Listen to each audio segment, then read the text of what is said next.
$5,000. Cash payment to anyone who can prove that what lying son of a devil Farrakhan is preaching is consistent with the lessons, supreme wisdom, of Master Fard Muhammad Elijah Muhammad's representation of his teacher Master Fard's teachings.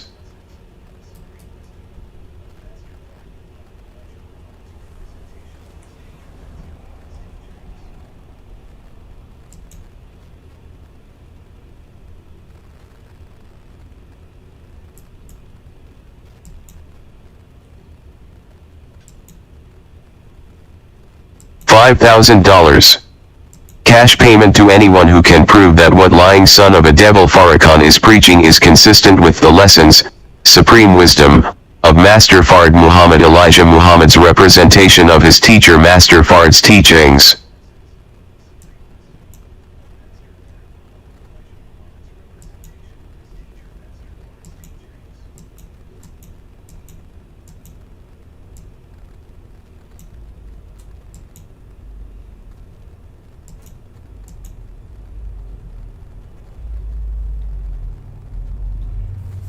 Assalamu alaikum, sisters and brothers.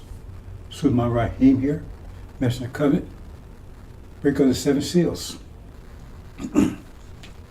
Again, brothers and sisters, why doesn't anyone over there take this challenge? It's been there for years. Oh, they send me nasty grams and nasty comments, but never take up the challenge here. That should be easy. I mean, that's what Farrakhan claims, right? He's a student of Elijah Muhammad, and he is he's doing the will of Master Fard Muhammad. Isn't that what he's doing? Is that what he's saying? That's what they all say, they claim. So why? And they all have a problem with this message. They wish I would go away. So why don't step up and take this challenge and prove that I'm false for the whole world to see and collect that $5,000? Why? Ask them. They're losing people. They're losing people constantly because people over there asking that question. Why don't you get the $5,000? They have people there that was there that's leaving there because they ask the questions. Why don't you get the $5,000? They can't. They got weird, stupid answers. Or well, we don't respond to somebody that speaks evil of our minister because that shows there's something wrong with them. You shouldn't speak evil. Remember we said last week, you should speak evil, bad things about people. Why not? God speaks about bad things about people. So they're going to kill them, put them in hell. So they're going to stump them in the ground. So God said a lot of bad things about people. What would you rather? In Noah's time, would you rather God say something bad about you or drown your ass? Would you rather he say something bad about you rather than drown you? Well, they got all kinds of stupid reasons. And people, the hemorrhaging followers. You see little tricks they play? You see the Sunday meetings? They can't even feel that, that temple is not that big. They call it a mosque now. I was there when the messenger first purchased it. Right? I was there. I was on security. I was there during the messenger's time. I did security. I never talked to him personally. He sent me letters a couple of times. I've been within 2 feet of the man. I did security. Okay. I was there. I know they're not represented. And when I was there, even when the message didn't show up, he came out doing theology time. That's where he did theology time at, right there. But even when he didn't show up, that place was packed. We had meetings on Wednesdays and Fridays and Sundays.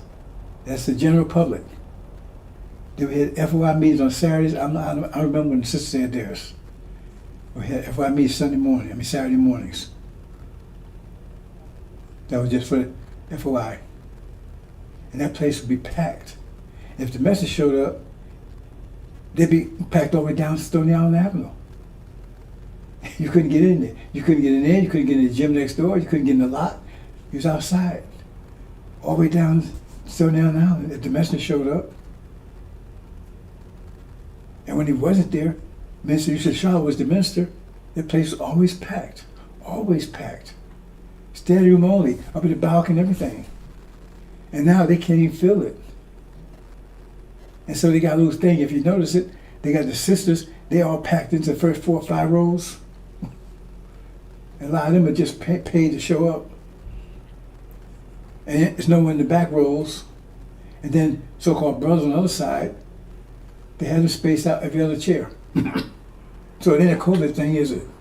Otherwise they say, well, the sister can get COVID, can know how to go about COVID, brothers do. Every other chair. And then they still in the back is empty. And this is the premier mosque now. This is the main one. Okay. Who the Lord will consume with the spirit of his mouth and destroy with the brightness of his coming. Right? That's why he won't step up, because they can't. Because they know they're lying over there. And we can prove they're lying. And they know they're lying. Some don't have any choice. Let's move on, brothers and sisters.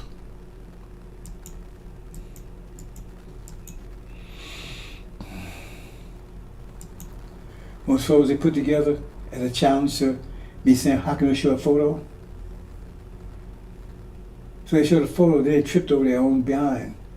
They showed a photo of him talking the so-called Saturday thing. But didn't he just tell us, he was told to shut up? See, they can't get their story straight.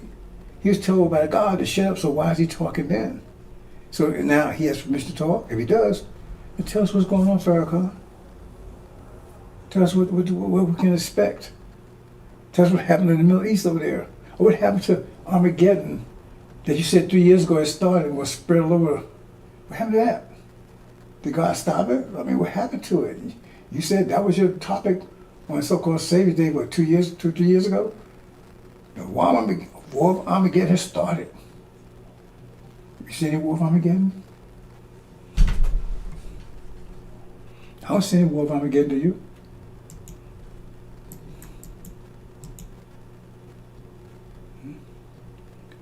Look here. This that so-called Saturday, where he actually talks. He's babbles, but he talks. But he was told to shut up, right? But all of a sudden he's talking now. So I guess he's released from that. Because he's supposed to be, he's supposed to be quiet until he has enemies under his feet. Isn't that what he said? Do he have enemies under his feet?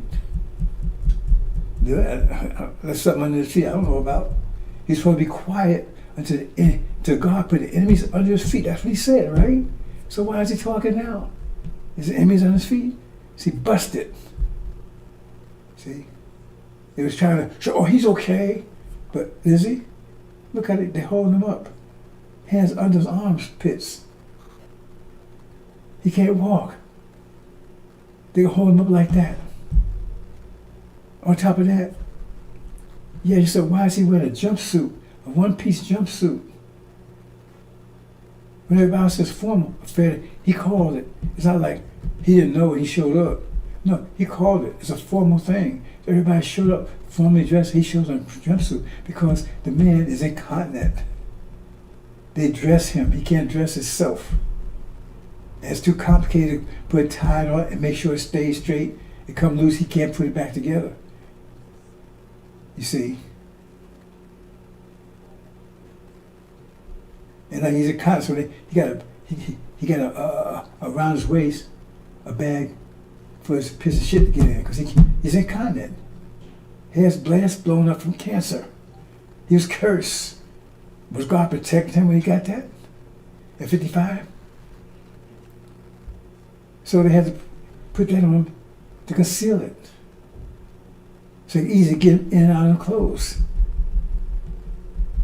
Jumpsuit to a formal affair.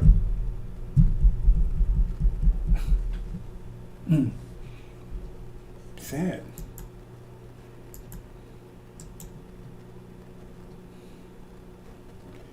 Yeah, the mouth. The mouth. Daniel said the mouth would overcome the saints, make war with the saints, overcome them. That's what he said. 42 years. There he is. Let's move on, brothers and sisters. Here's my main point, because I got some information you really, really, really need to know. That's if you see Abraham and survivor of the Holocaust and want to go home.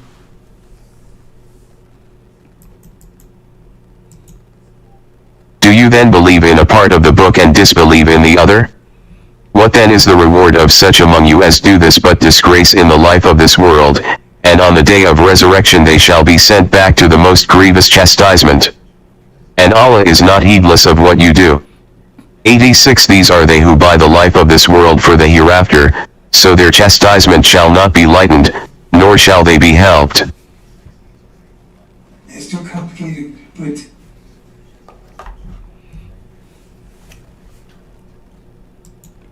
they're obviously guilty of that statement. They do it all the time. And we can easily prove it. 3 main points I'll go over quickly, right? They never talk about the message of the covenant. It's right there in Malachi, which they quote to prove that Elijah is the messenger. But they say, no, he's not the last messenger. It says there's been messenger of the covenant that will come after him that he prepared a way before. So they never mention the messenger of the covenant right there. But they believe in the part of the book about the messenger. They said the messenger, the last messenger, they said clearly a messenger of the covenant will come after him that he prepares the way for. On top of that, they also talk about Abrahamic, right? About our captivity, 400 years. Abrahamic vision of horror. But the next verse, it says, at the end of it, we'll return home to Arabia. They never mention that part either. There's 2 parts they'll mention, and both are connected. Mention of the covenant and the covenant. They don't mention the mention of the covenant, and they don't mention the covenant. In fact, they go further than that because they say Elijah's the last one. But God says, no, the message of the covenant, he's coming. So he's calling God a liar right there. And even in the covenant, God, he says, your people are going to return home to Arabia after 400 years. He said, we ain't going nowhere. So he's calling God a liar on 2 counts. So we know to look for the message of the covenant. It says, seek the message of the covenant. That's what it says. Seek the message of the covenant. And he's coming. It's like Farrakhan doesn't claim to be the message of the covenant. He claims to be the Messiah. But he doesn't preach the covenant. He doesn't even talk about the covenant.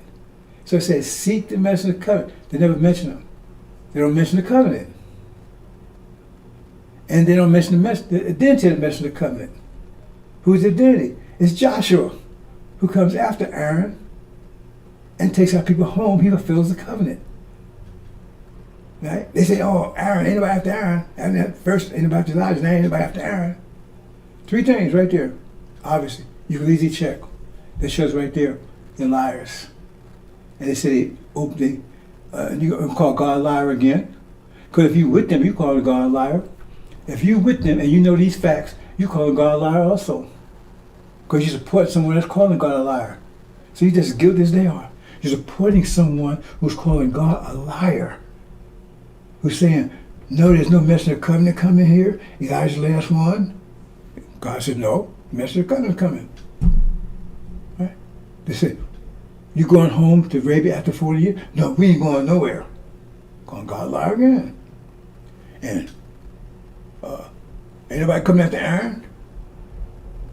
Calling God a liar again because you got Joshua, who's to fill up 3 parts. And all these connected. So why are these 3 parts?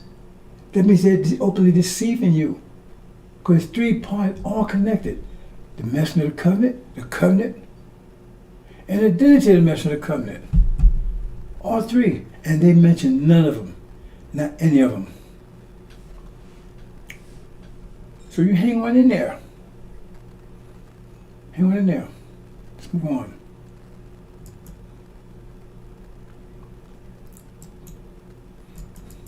I'm telling you, stay with Farrakhan. Farrakhan is doing it. We use everything for advantage. Farrakhan is serving a purpose. How do you think we're going to separate the chaff from the wheat? How do you think that's going to occur? We have to have someone to attract the the chaff away from the wheat. Someone that will attract the chaff away from the wheat. See? And that's what it said in Exodus. Because Moses came to Aaron's camp, Pharaoh's camp, and separated the Levites out from there and then destroyed all that was left. That means that would include Aaron too, wouldn't it? If they was with Aaron, they had to stay there with him. Aaron didn't make it out the wilderness. So how is the Messiah? And you show me evidence that he made it out the wilderness. He didn't. So what's the Messiah too? Where's the Messiah? He didn't make it out the wilderness. See, brothers and sisters, I'm not here to save you. I'm here to give you information. And you have to save yourself.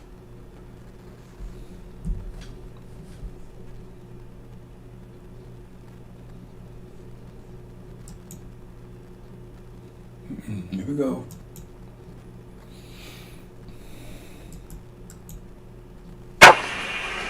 I gotta do this. Do you mind? Yes, I'm gonna do something. I don't want to put my brother on the spot. See, this is this. This is something else. Love and faith transcends color. And the reason why we embrace Father Flavor as a brother is because we find him on the battlefield of justice, being a true disciple of Jesus. And the last thing I'll say is you'll never call us racist. Yes, sir. Yes, sir. Because this day that we honor Yes, sir. Master Fard Muhammad, if you see an image of him, put his image up. Yes, sir. That's the man whose father was a black man and his mother a Caucasian.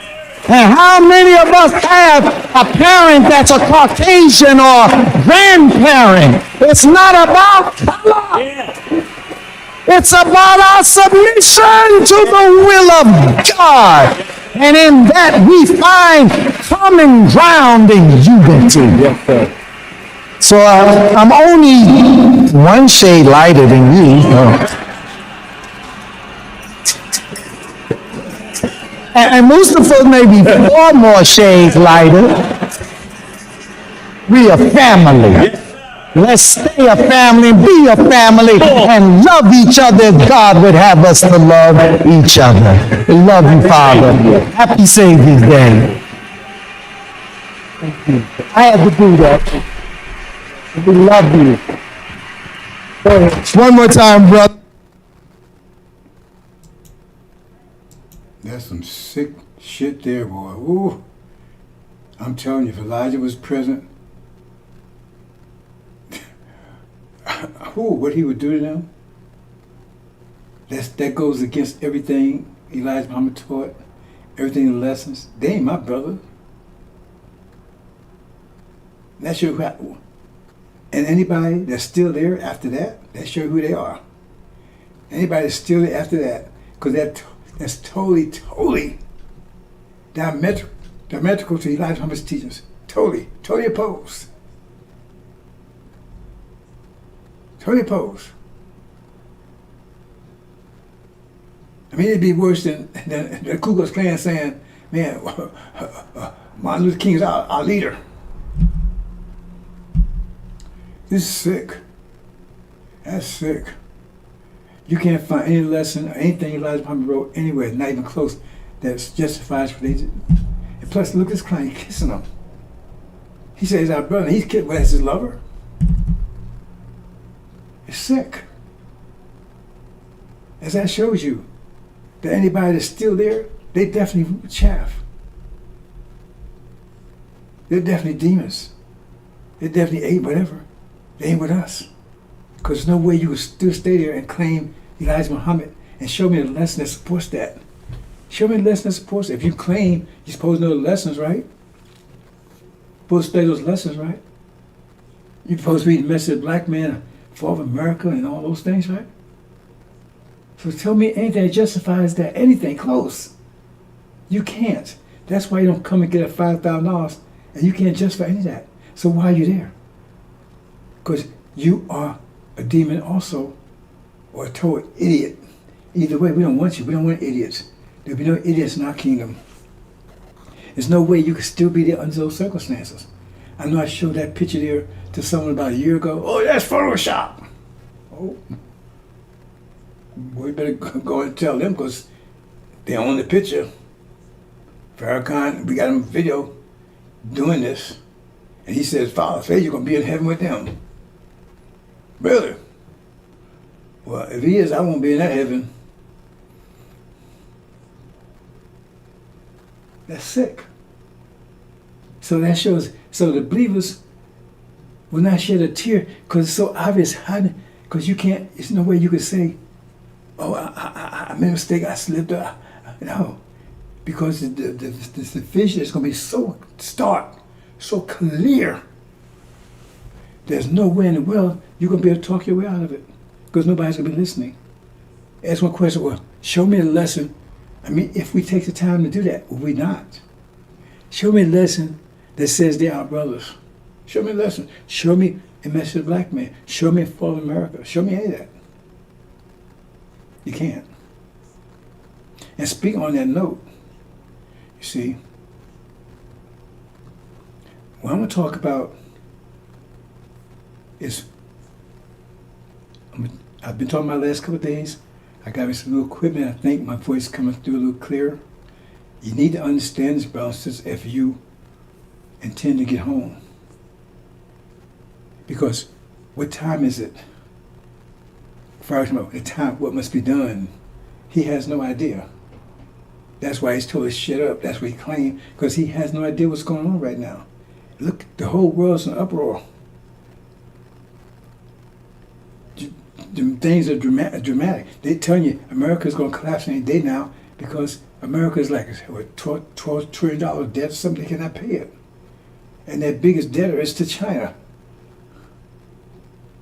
And they say the interest on that debt covers all the money they collect with taxes, the income. They cannot withstand that. They have to go to war to eliminate the person that they owe the debt to. They cannot sustain it. America is technically bankrupt. They're living off borrowed money. What if you had to every week you had to go and borrow money for food, borrow money to pay your rent, borrow money for whatever? How long do you think that could last? That lasts if somebody keep foolishly lending you money. Then when they stop, you're dead. On top of that, now you can't pay your rent, and plus now you owe all the money that you've been borrowing. So you dug a hole that you probably never dig your way out of. Climb your way out of. And that's the state of America is right now. I'm not just saying it. These are people, top-ranked people, top financiers. Got something Diamond, something like that. He's probably a big guy. And all of them are saying it. War on the horizon. You a problem? AI. AI is a direct attack to their economy. A direct attack to the economy. They have to do it, but they can't do it. So is social. So is global warming. It's a direct attack. Right? They got to do something about it, but they can't do nothing about it. See, they have a situation. The situation they have is if you a winter person, you're a snowman, and now you confronted with a spring that you wasn't aware coming. Now you cannot stop the spring, but you try to do everything you can because the spring means destruct for you. So all the aspects of the spring is a problem for you because it destroys your whole reality. The new world coming in, it don't come in. It's coming in, right? It's not like going from freeze it into the fryer, and in the fryer, you got to, it's warm, you're moving into it. You got a transition period. We're in a transition period right now. Master Muhammad didn't come with a flying carpet. He come with a technical marvel, way ahead of anything they had. That means we're going to a world that's highly more technical than this world. And if you can't understand this one, you're definitely not going to understand that one. How are we going to travel through the universe on flying carpets? How are we going to master the universe? We're going to travel through the universe on magic carpets? No, high technology, make all things new, much more superior than anything they have here. That's what's coming in, and we're the one that's inspiring it. And they lose, and they have to deal with the spring. But the whole objective is to stop the spring, because they cannot transition through the spring, because the transition period is a period of weakness for them, a period of destruction for them, a period of chaos for them. The transition, because they see their destruction coming. They see everything about this spring coming in is their destruction. And if the people of the spring, they're going to blame them for bringing the spring in. If you understand civil analogy, AI is inspired by us. All this technology is inspired by us. I explained to you clearly. You see any technology, all this innovation stuff come out of Russia? You see it come out of Germany, out of France? They're all white people, all Caucasian. Why is it only coming out of America? Not even Canada. It's coming out of here because we're here, but they don't want you to know that. We're the source of that innovation. We're the creativity. Read the story of Joseph. They had no idea what to do. They had to call on Joseph. Joseph saved by us. Figured it out for us. Same thing with Daniel. Figured it out for us. We don't know what the hell to do. And they won't let you know that. Because if you know that, then you would leave, and then they would be back to Stone Age again. So what you see in AI is moving. I've been telling you for years, we got the most advanced computer ever. It's off planet right now. That's the computer we use to write future history. The scientists use. Elijah Muhammad, he didn't know about computers during his time. So he's trying to explain it, in a way he could love his knowledge. But Master Muhammad has a technical marvel that they cannot figure out. It's not a flying carpet. It's way ahead. The technology is way ahead.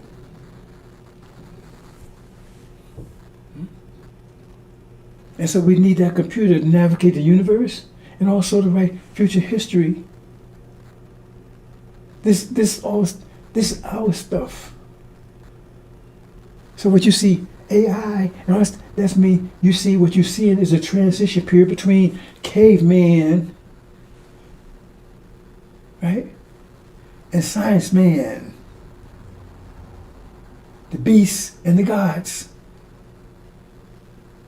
And they're trying to control it. They can't control it because it's their destruction. They need it. What are we going to do? Everybody else is using it. We got to use it, but it's. You see what I'm saying? AI. They can't handle it. I mean, I can spend a lot of time explaining things to you, right, that you're not aware of. But the point is, why are they bringing Indians over to the AI form? Why? Because how come they ain't doing it? How come they out of unemployed and everything else, and they bring them over? Because they don't want us to do it. Because they don't want us to realize who we are. I went to the program, so I know what I'm talking about. I've already talked about it in the past, but I'm not going to talk about it now. And why are they sending all the technical industrial jobs to China? And they said, now we got to bring them back. Well, they can't bring them back. And they we got to get people. There were two things. We have terrorists. Immigration. It's two things happen there. The tariffs, that's because China's controlling industrial, so now they're trying to get them to pay more money for the industrial stuff they sent over there, because they didn't want you to have the industrial power, because it came from you. They destroyed Detroit with that stuff. And they had the same thing, say I had in India. They bring them over here because they didn't want you to have it. So where is it? So what's going on here then? Terrorists. Immigration. Oh, we had to get immigrants out of here. Oh, but they can't. Because we're going to run the AI for them and get rid of the Indians. And they're industrial over here. Oh, that means we get those jobs. I don't want that to happen. They don't know what the hell to do. Trump going back and forth. Because that's why I say they're confused. They've been division because nothing they can do to stop the spring from coming in. No idea they come up with. Nothing they come up with can stop the spring from coming in. But they're going crazy. They have them in division because everything they're trying to do is trying to prevent the spring from coming in. And nothing will work. So the last ditch message is try to blow the damn planet up. Global warming is in our favor. It's against them. It's for us. AI is for us. But AI will destroy the economy because AI, capitalism, right? Okay. Other countries, we got to keep up AI, man, because they beat us if they got AI better than us. Okay, but China's using AI to industrialize. See? Their system allows for that. But you do that here, they already have it. The problem is you.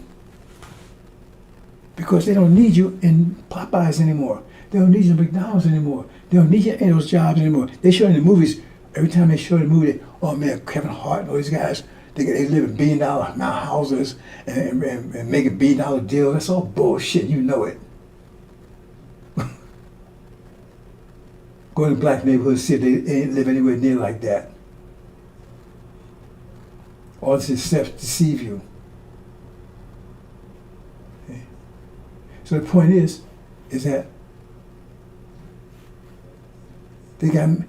China's getting things cheap because they can take and see they got a socialism kind of system where everybody just share the wealth. So, but capitalist system, no, you gotta go for self. So the thing is that America only can't compete with that. Not with employees. So hey, I bring a robot in here, I got to charge them every night, and I can sell burgers 50 cents a piece. But who gonna buy them if nobody's working? You see, that's the problem they got. But they got to bring it in because China can make them sell $5 a piece. 50 cents a piece because they got robots doing it. They got an electric car over there that's cheaper than any car they got over here. And it's the best on the planet. They were not allowed to come in. They're not allowed to come in here. They try to tell China so bad. They got better technology over there and better infrastructure they have in America because they use AI. If they use AI, that means they have to let everybody off. So who's going to pay? Robots ain't buying hamburgers. They ain't buying cars. They ain't renting apartments. You see the conflict? Okay. But they got to get AI for defense and everything else. But to get in, it destroys the economy. It destroys the capitalist idea. It destroys the government idea. Because you're not going to sit around and starve to death. You see, you don't understand these things because they got you brainwashed. It's worse than that. It's worse than that. I try to explain to you what they're doing mentally. They're broadcasting certain frequencies and wavelengths that keep you docile. I explain it. I know you ain't listening. Okay? And you don't have a protection from it. And you've never heard from anybody else but me. That's why people are acting like they're acting. COVID was an experiment in another direction, but that failed because it backfired. That's another story altogether. But let me explain this. I'm going to move into my main point here, brothers and sisters. Right now, part of the reason why you're acting like you're acting, because all the world is in an uproar about what's going on, the reason why you're complacent is because they have put, it's not just in your food, it's in the music. I'm not even going to get to the food they're doing. They put stuff in your food. You know, they had this guy on with it, Tucker Carlson, and he was explaining how they doing this stuff, but then he won't say it's doing it to you. He said, American people. They look at music affects us differently. I try to explain to people, say, well, white people can't dance. Yes, they can. They can dance very well, right? But they're just hearing something different. They're not hearing all the beauty and everything, the tones that you're hearing. Like a dog whistle, dog hears something different you hear.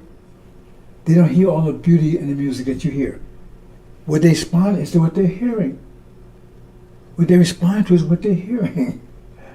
And they respond 100% to what they're hearing. But they ain't hear it all. You hear more, so that's why you respond in more musical way. Because you hear more music. You hear more tones, more frequencies that they're not hearing. And I told the person, I said, you know something? You test it if you don't believe me. Test it. They hear better than you hear. I've tested over and over again. I tested at the gym one day, right? I told his brother, you know, he's like a personal trainer, and I says, watch this, man. So I was barely whispering. This other person was like about 15 feet away. And I said to somebody, hey, man, yeah, that's right, man, yeah, man. I said, I told you, see, he heard that. How do you hear that? I said, I told you, he heard it. They hear better than we do, because they're beasts. They don't see better. Remember, they don't see, on average, they don't see as good as we do. But people that blind can tell you their hearing is very good because their sight is bad. So those are compensate. So therefore, they don't see as well as we do. Because when I was growing up, almost all of them wear glasses. They still wear them now. But they don't wear them now because they got contacts and they got all this other stuff they be doing, you know, surgery. When I was growing up, almost all of them wore glasses. I never wore glasses a day in my life. I'm 76 years old. I see clearly. I'm not saying that a lot of black folks had it because we mixed in with them. But we shouldn't wear glasses before we came over here, did we? Yeah, very well. But the point is they studied it, and they said, okay, what frequencies affect black folks? You know, they told you about a thing called ethnic gas. They got certain gas that affects certain genetic codes. They tell you the false Israel has it over there. They got a gas that affect Arabs will not affect them, or poison them. Because they study these things. Elijah Muhammad said they will study the seed of man. And so they already know what frequencies move you, what frequencies don't move you, what frequencies make you sad, what frequencies make you happy. And it's in your music right now. And right now the music got those things that make you complacent. And they have a frequency that makes you very angry. They got one that makes you very afraid. That's the one they're going to use on you in a minute. That's what they're going to use on you when the war starts. Because then you will not fight if you're extremely afraid. I told you, I warned you. So let's move on, brothers and sisters. But that's what I'm going to get into, right? What's going on right now? Because right now, we're in a time of we're moving into a time of unprecedented trouble. Is Farrakhan telling you about it? He says it's getting dark, but he said God told him to be quiet. So why would you be quiet in a time of darkness, Farrakhan? Because you don't know. And these clowns walking around talking stuff, do they know what was happening? They have no idea. It's not Mr. Black Man. Mr. Black Man is general. So you have people like Cyrus. He wants reparations, even though Elijah Muhammad said America's going to be burned down. So why would you want reparations and states in a country that's going to be burned up if you believe, like you claim you believe, what Elijah Muhammad taught? You'd be wanting to get out of here. Elijah Muhammad, we have more tapes saying you'd be fools who want to stay here, but they want to stay here. So how do you represent Elijah Muhammad when he said only a fool would want to stay here? So that means Elijah Muhammad called them fools. Farrakhan said, I'm not going anywhere too. So why would you want to stay here if you believe this country's going to be destroyed? You got a whole book called Fall of America. And if I remember clearly, right, America's in flames in that. But we want to stay here. More reparations. And a burning house.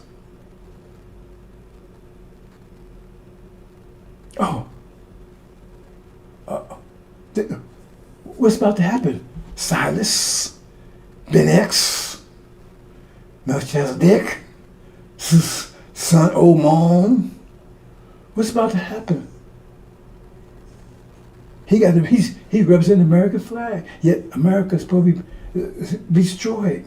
So why are they saying this stuff? And then if they say America's in trouble, what's their solution? What do? Farrakhan and those people with Wallace said if America gets attacked, we're going to fight for America. But Elijah Muhammad told when it's attacked, the attack will be from God himself. So you're going to be fighting against God?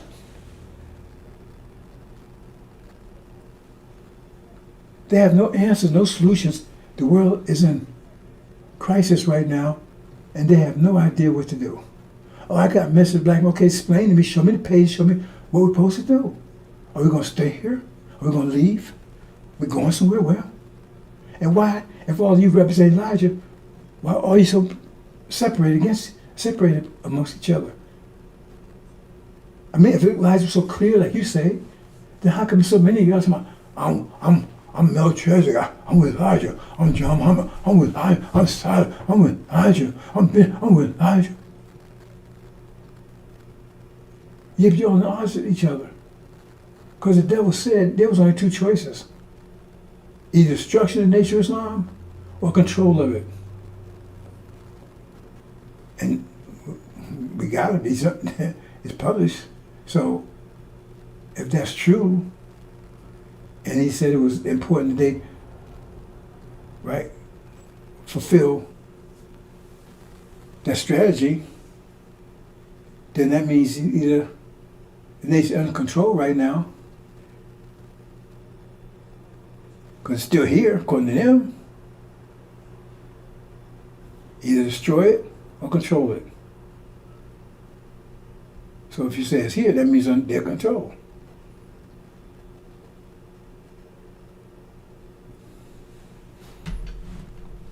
Let's move on, brothers and sisters.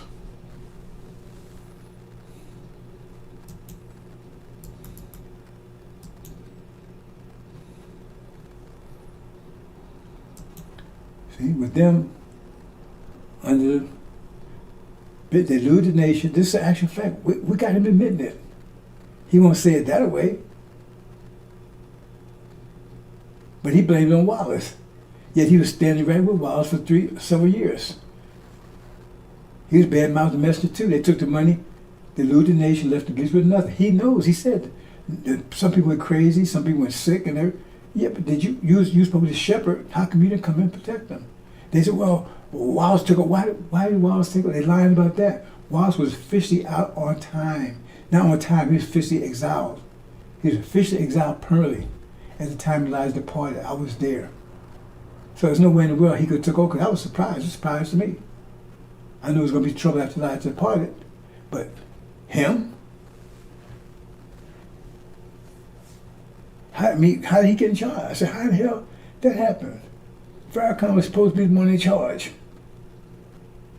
He's a top person because he's a punk, he's a coward. And they told him, shut up. Pull your pants down so we can do you. We get a couple of bucks, you just shake the hell out of here. And that's what he did. Dropped his drawers, bent over. Right? And fulfilled his dreams, front and back. Sick dog. That's why they had to get rid of Malcolm. I'm not justifying Malcolm, but you know they couldn't punk Malcolm like that. He's a stone cold coward. I knew him, like I said, I was back there then. I was in my 20s, I'm 76 right now.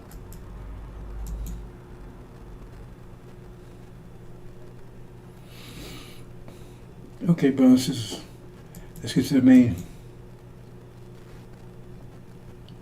Now see, it says, no weapon that is formed against thee shall prosper. Every tongue that shall rise against thee in judgment, thou shalt condemn. And see, Farrakhan, he's the one that's rising against you right now, because he's saying, you're wicked, you're sinful. He said, no, you'd be condemned if you do that.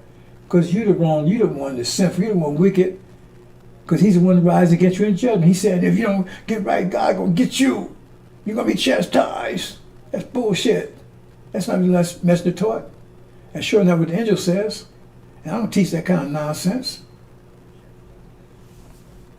Let me give you, I'm not really have to cut this short, bounces, because I just, when I start talking, there's so many things, take for instance, the Hulk. You know what the Hulk is, right?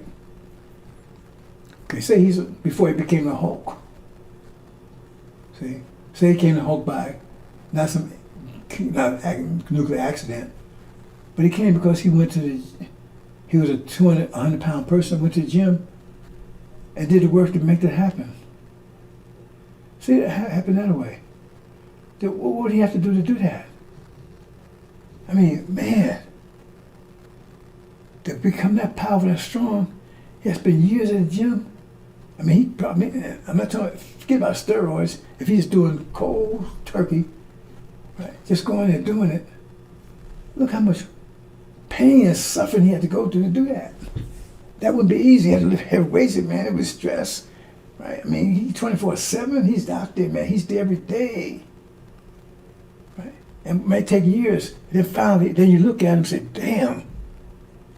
Because I said, when you look in the mirror, what you see is your investment. It had nothing to do with Jesus, it had nothing to do with Allah, it had nothing to do with Shiva, Buddha. That's your creation when you look in the mirror. You can blame it on Jesus, you can blame anyone you want to. It's your creation. Oh yeah, I understand the devils, right? They have an impact. I'm not diminishing that, right? Okay. But once you have knowledge, and some people are lost for lack of knowledge. Anyway, so now it take 20 years to become the Hulk. Damn. Well, look what he had to do to become that. All the pain and suffering and everything to do that. But now he's the Hulk, and now, damn. You see? Because that's the way the creation works. That's the way the creation works. That's why the Quran said with difficulty is ease. See, everybody wants to take the easy route. There's no easy route. It said the easy route is a route through difficulty. Right? No pain, no gain. You want the muscle, you got to lift to get it. You can't just sit there and say, okay, Jesus, please give me some muscles. Tell me somebody, show me, all you Christians, tell me, one of you went out there and say, Jesus, can you give me some muscles? And he just, when you woke up with him, Allah, can you give me some muscles when you woke up with him? It's all bullshit. Why am I saying this? Like my wife and I was walking this morning, I was talking about this, right? I was saying that's the way creation works. I said, you take a piece of coal, for instance. I meant to show that and I forgot, so maybe tomorrow. A coal. Now, coal and the diamond is the same material, carbon, the same, identical. If you look at the chart, right, the atomic chart, they're the same, exactly the same composition. Only difference is the diamond is harder, more structured, harder. That's the only difference. You put them in a furnace, you put them in a fire and they burn the same way, you wouldn't know any difference. And when you pull a diamond out of the ground, it looks like coal. You don't know. You have to, I don't know what the process is to determine whether it's really a diamond or not. I don't know what it is. But I know they have to go through a process because you pull it out, it looks like it's looks like a piece of coal. They got to clean it up and polish it and everything else. And then all of a sudden, no, now you see you got a diamond there. And if you understand, I'm probably sure people probably have thrown diamonds in because they thought it was coal. The exact same substance. Right? But the thing is, you have to take coal, you put it underground under extreme pressure for, they say thousands of years, millions of years, whatever. Deep underground. You can't just put in a shower deep. There has to be a lot of pressure on it. Now, it might not like the process, but it sure like the result. Oh man, damn, it's dark down here, it's cold as hell, hard hell. But then, and when it flips, when it comes a diamond, it doesn't come a diamond over millions of years. It happens is the pressure, and once in an instant, the pressure builds so much, in an instant it turns from That's where it works. It changes from coal to diamond. Because the pressure build, all of a sudden, enough. Pressure builds so much, it takes so much, that's finally,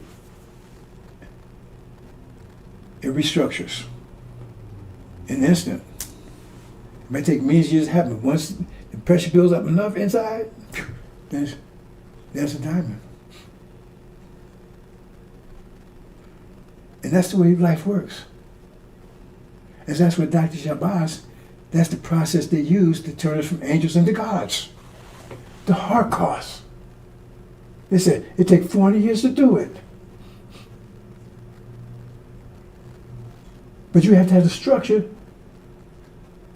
to be able to, because if you have to have the structure, the cold structure, to withstand that pressure to transform. If you lessen it, you just be crushed to dust. So we under that, and show that we had supreme discipline because we was able to withstand that. We're still here. We was able to stand that 40 years. And now we transform into gods. But we still look like coal. See, because we here with these devils. We still in this shitstorm here. We're still covered with shit. That's what Farrakhan, he said, see, look at that coal. They still coal. See, because he's stupid, plus he's one of them. He's pointed away, because if you pull that diamond out of the ground, it looks like a piece of coal. Until you realize it's a diamond. If you don't realize, you throw it in the fire and it burns up. But when you realize, oh, okay, let's clean this thing up. You clean, oh man, I got a diamond here. Because it says, we will go through this. It said, once we separate it, what? We shine like stars of heaven. We shine like diamonds. That's why it says stuff like that. Because our people are diamonds right now. They withstood it. Now those that weren't strong enough, they was crushed in the Holocaust. They didn't make it. They was crushed. The ones that didn't have a structure, it was crushed. Okay? But we made it. So now we diamonds in the rough. All we need to do is knock off that coal dust off of us. And that's the job of a Suma. The coal dust off of you. And then you start shining diamonds. And once you get that hard, nobody can touch you. That's the state our people in right now. Sisters and brothers, how we make man likes an image. That's not talking about Adam, that's talking about us. Do the time stamp, the timeline. To what happened in the last 500 years. Or 6,000 year period. So that's what it took, extreme pressure. How do you get extreme pressure? Which had to be under control of somebody that's totally adverse to us. That means they put extreme pressure because we'd be under their control. So they'd be, if they were the same as us, it wouldn't have been any pressure. It might have been little. It had to be somebody who was totally opposed to us, totally adverse to us. So they put it, that's why I said would be enslaved and afflicted. And that affliction, 4 years of affliction, transformed us. And so our people are diamonds now. They just don't know it. And they want to keep from knowing it. So therefore they throw you in the fire and you burn up and nobody would know that you was a diamond because you look just, diamond burns like coal though. It looks just like coal when you pull it out of the ground before you clean it up.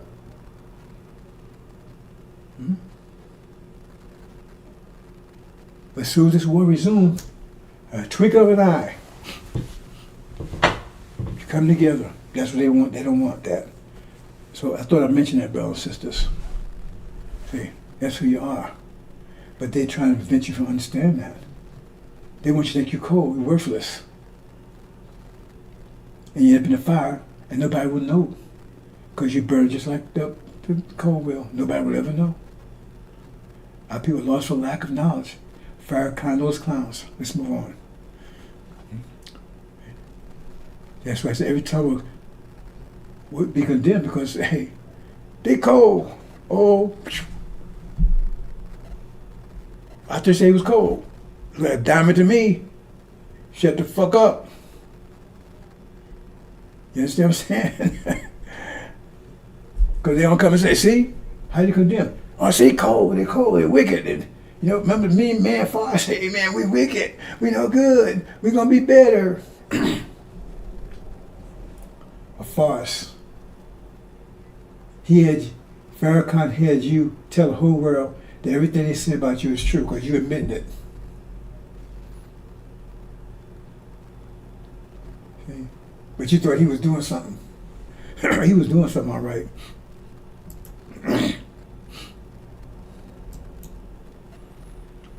And see, men's hearts failing for fear of those expectations. Keep that in mind, expectation.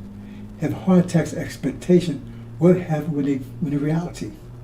What happened when they experience reality if their hearts are failing? It's not just, it don't say men, it don't say what men. It's talking about black people and original people, hearts gonna fail. Because our people gonna fail for lack of knowledge. Because they're gonna think, right? Because they don't realize who they are. That's why I tell them I throw them in the river. See, I'm not going to explain that, but that's another thing.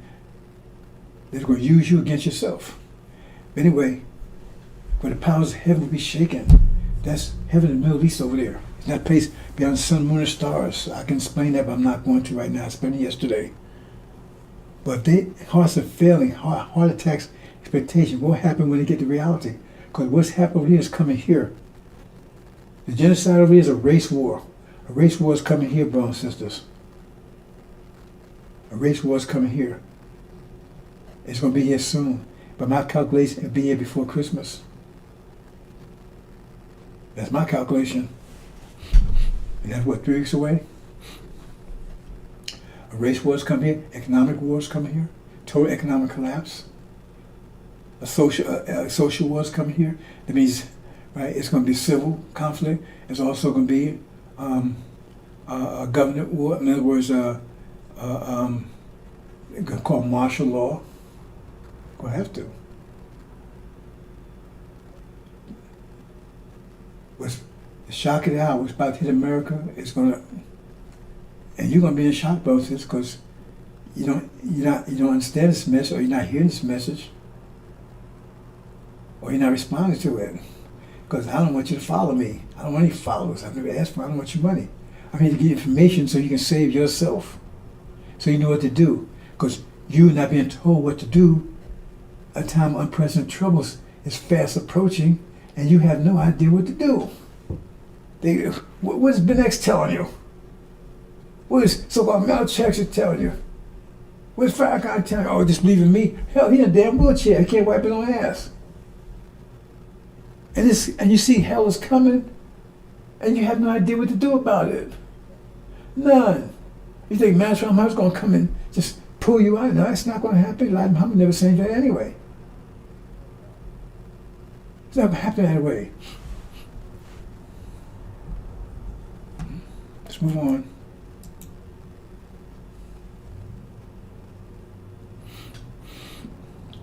I'm going to pass this, but since this is talking about how you control the atmosphere, but I'll talk about it in detail, so you can look it up.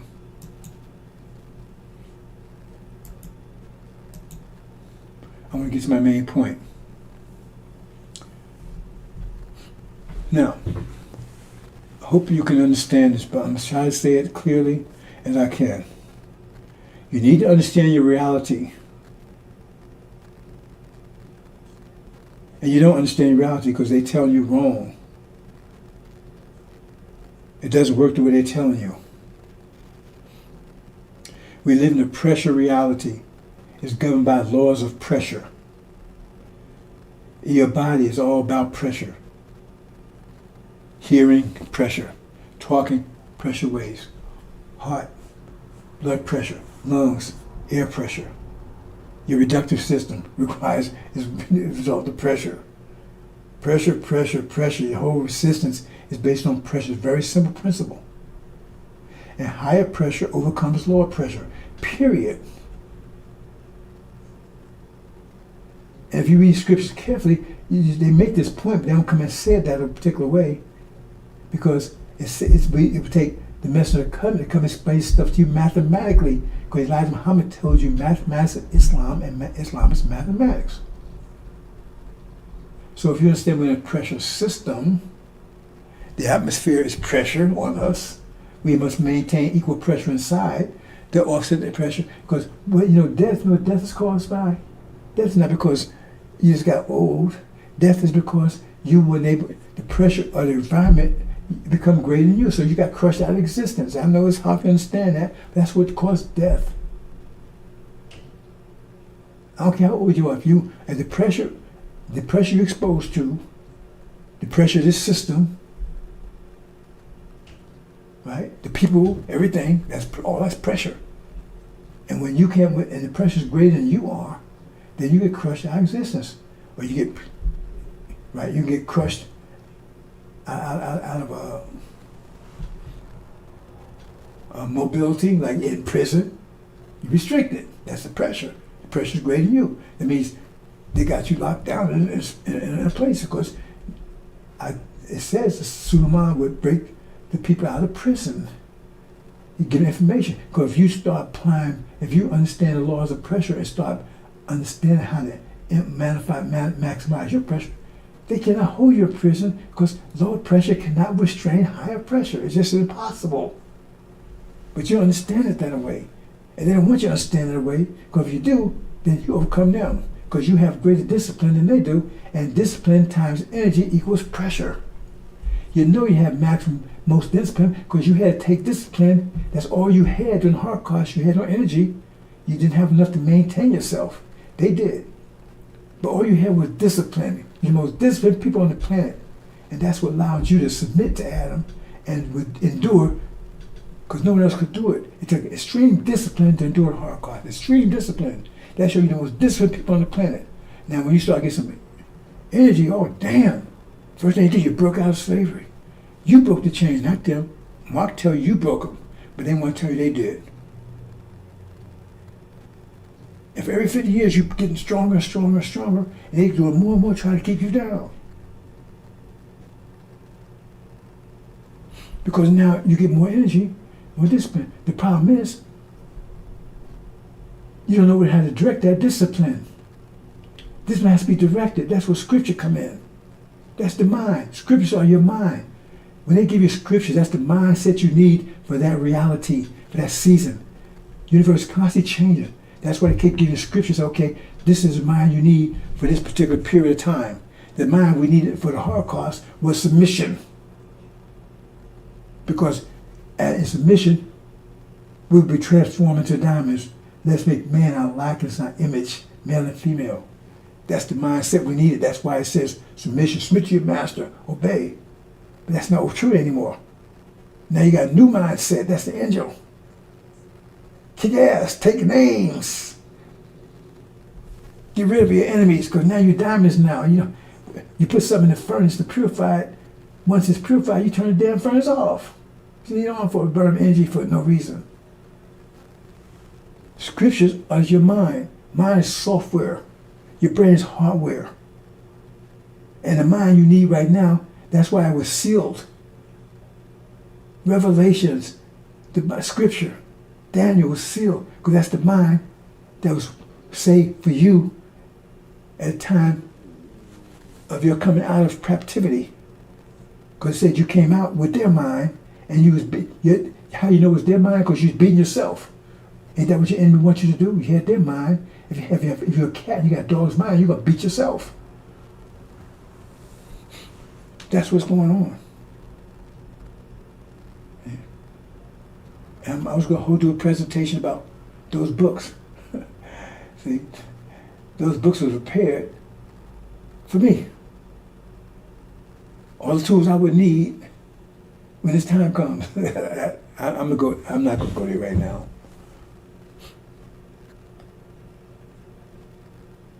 That's what it is. See? And you understand that, so they tell you, so it's a new mindset now. And the mind you need now is the angel, because you're going to get power. But how are you going to use it? You're going to use it against yourself. That's what you're using right now.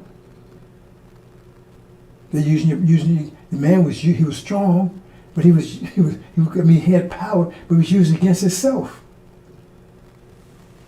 So Farrakhan have you use it again. He said, no. He said, no, the devil ain't your enemy. Well, if they ain't your enemy, are you the reason why you like that? So he got you beating yourself. He got you blaming yourself for your condition. He got you blaming yourself. And the devil say, okay, it's you. So now he gives you some Dianetics. L. Ron Hubbard, that's what they believe in. That's what he's serving. That's what he's promoting. When they say they're healed, they're talking about not with Islam, with Dianetics. Now, if you got Islam, you mean, in the Quran said Islam is the perfect solution? So what you need Dianetics for? Allah didn't know about Dianetics? Elijah Muhammad didn't know about Dianetics? We need something else? We have to go to a devil to clear our minds up? That's not what it says there. It said the messenger coming gave your mind back. He's telling you L. Ron Hubbard. Think about that one. That's modern day Catholicism. Dianetics. L. Ron Hubbard. That's what he's promoting. And if you go over there and talk to them, you find that's all they talk about. Engrams and stuff like that about Dianetics. That's what they talk about over there. They get a credit to L. Ron Hubbard. Don't take my word for it. Go over there and check for yourself. Come on, he found that. And that helped. So in other words, when Elijah Muhammad was giving the people, wasn't helping their minds? Islam wasn't sufficient? Something wrong? Is it Islam is flawed? So you need Dianetics? Yeah, that's what they promote over there. It's all obvious. But get back to pressure. Once you understand that, brothers and sisters, then it's clear. When they tell you obey the law, they'll tell you you'll be successful if you got guns, if you got a rifle, if you got money. They say obey the law. The law, the law, the law, the law. It says, I'm going to show you a couple of quotes here and I'm close. Obey the law. Why? The law. Because that's discipline. That's what gives you power. Not guns. America is going down and they got all the weapons, atomic bombs and everything else. Right? So look at what the Quran says here. See, this way, little hints. O prophet, urge the believers to fight. And be if you 20 steadfast, they shall overcome 200. Remember, 20 shall overcome 200. That's 10 times the force. That's the way pressure works. That's the way pressure works. If you understand it. If you got ocean, say the ocean, the pressure in the ocean is 100 pounds per square foot. 100 pounds I'm just throwing a number out there. 100 pounds of pressure per square foot, right? And so you put a tire or a balloon in there. I said 100 pounds per square foot, right? What if you got much pressure? It's like 300 pounds per square. It's going to move that water out. I don't care how much, the whole ocean. It will move the whole ocean to make room for that balloon. Waves going to go out because that means the ocean's moving to make room for that balloon because it's greater. It may be a small little balloon. It may not be no bigger than a foot. But it will displace that water in the ocean because it's higher pressure. It doesn't care how much water in the ocean. The ocean can be big as a planet. It doesn't matter. That's the way pressure works. Higher pressure overcomes lower pressure. That's why they only send one man or even a woman into a country, one prophet, prophetess, one person. Not with guns, not with atomic bombs, just with scripture. The mind for that season is higher pressure because they come in, if you come in with a spring mind and spring is coming, that's going to be high pressure than a winter mind because winter is deflating. So your mind is going to prevail because you got the whole universe on your side. If the spring is coming in, you got the whole earth on your side. So anybody's trying to hold the spring back, have nothing on their side. Like the Quran says, every week. So you're going to defeat them. They're going to try, and every day you get stronger and stronger, and every day you get weaker and weaker. Because you're the person of the spring, and spring is coming in. And they're the winter, and they're losing power every day. And you gain power every day. But they're going to get violent to stop you. resistance. See, and they shall overcome 200. If there be 100, they shall come 1,000, 10 times. Of those disbelieve, because they are people who do not understand. See, because you don't understand this, how much power you have. That's why they won't teach you discipline. They teach you undisciplined. Oh, don't be eating 1 meal a day. Don't go out no fasting, right? Don't talk about salads, man. What's that stuff, man? Party. Let's get high. Let's smoke some blunts. Let's go get some hotties. Let's go watch the game. See? And so now you sitting around, you ain't got shit, working at Popeyes. Talking about, I can't pay my bills. Right? You're on parole, probation, on the way to jail, or somebody to punk you. You have all these problems. These problems because your pressure system is lower than the pressure system in this reality. So you're being crushed by it. And if you turn it around, you turn it around overnight once you understand how to do it. So we got a couple more things, brothers and sisters, here.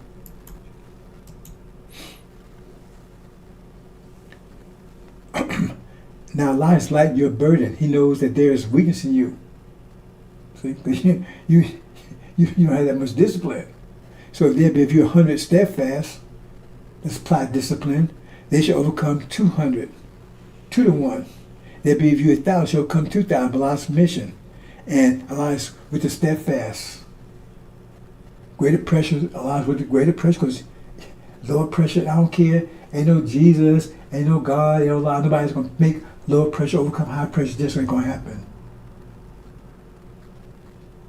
If it disobeys the law of nature.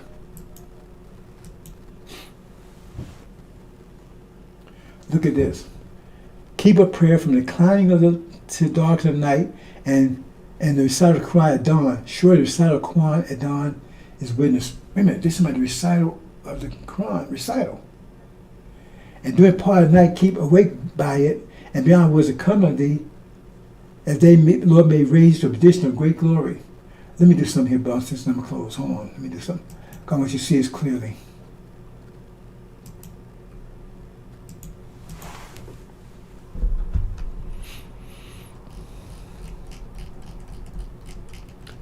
I want you to understand this, brothers and sisters.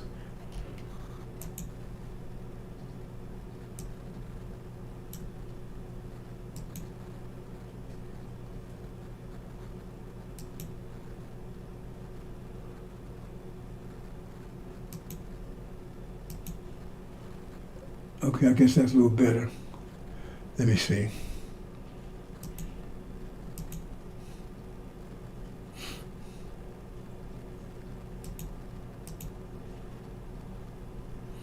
Okay, let me do this.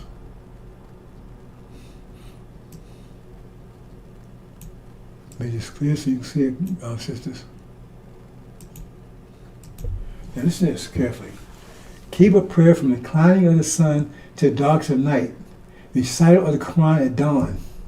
Sure, recital of the Quran at dawn is witness. Recital.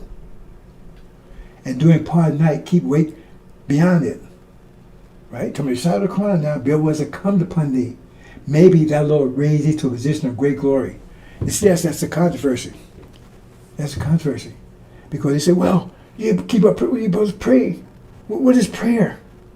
See, if you read in the Hadith, there was an argument about prayer between Moses and Muhammad. So how many times? Because it's a ritual thing. Prayer is a ritual part of it. The substance is the recital. Because when they say prayers, what is the prayers? You ever see Islamic prayer, Sunni prayer? They're reciting the Quran. Their prayers are reciting the Quran. It's recital that's the power.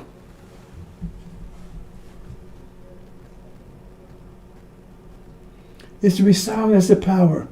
He said, I raise your state of great glory, reciting the Quran. Surely recital the Quran is a that's what Master Raham was doing. He was walking back and forth reciting. He wasn't praying. Like Master Elijah Muhammad explained that. He prays. He's a goddamn lie. Who does he pray to? Who's he pray to? He's a God. Who's he praying to? He's not praying to anybody. See? That's what Farrakhan's lie. If he's praying, then maybe we should pray who he's praying to. We waste time praying to Master Muhammad. He's praying to someone else. He did. He recited. And that's what it's telling you. So people say, well, yeah, you got to pray too. What is prayer? Look at their prayer. Their prayers reciting the Quran. That's what they do in their prayers. So cut to the chase. Just do the recital. It tells you, you raise your state of great glory. How can you beat that one? It's a recital. That's another book. The angel was given to him. The angel was paired. Those books were paired. It was paired. If it was for Jesus, then why was it sealed? It wasn't prepared for him, the person you call Jesus. It was prepared for the Lamb. So that means it was a book that he gave that would be there when the time the Lamb came. Then he would take the book.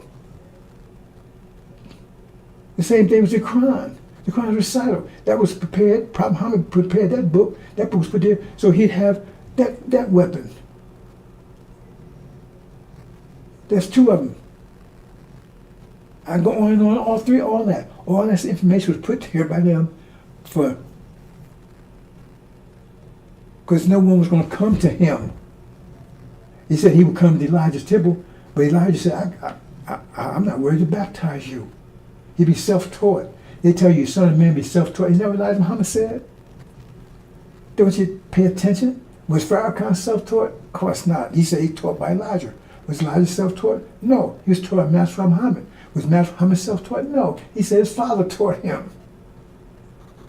Nobody taught me a goddamn thing.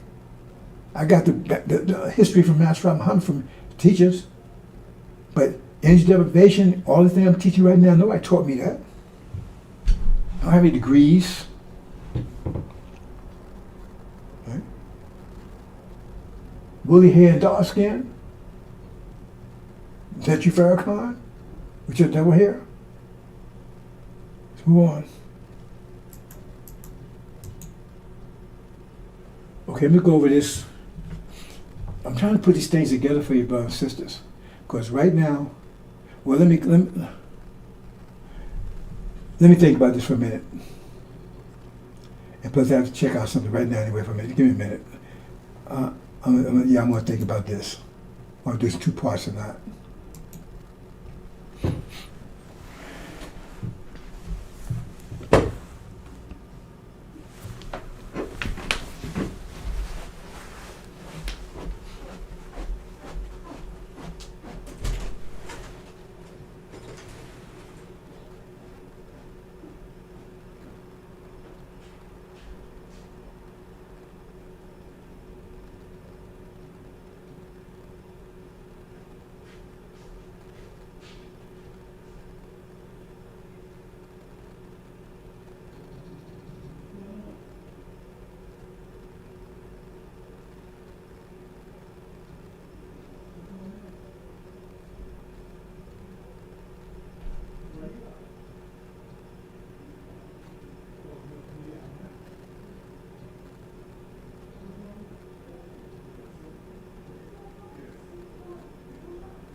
See you at 15.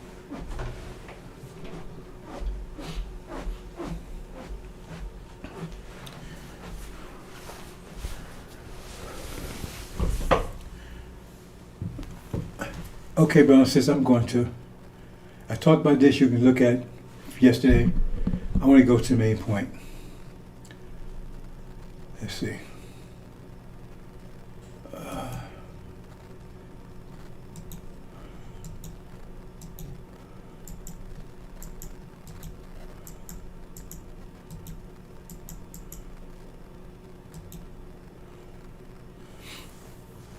Now, I talked about this yesterday. I said, at this point, if you know, every 50 years, right?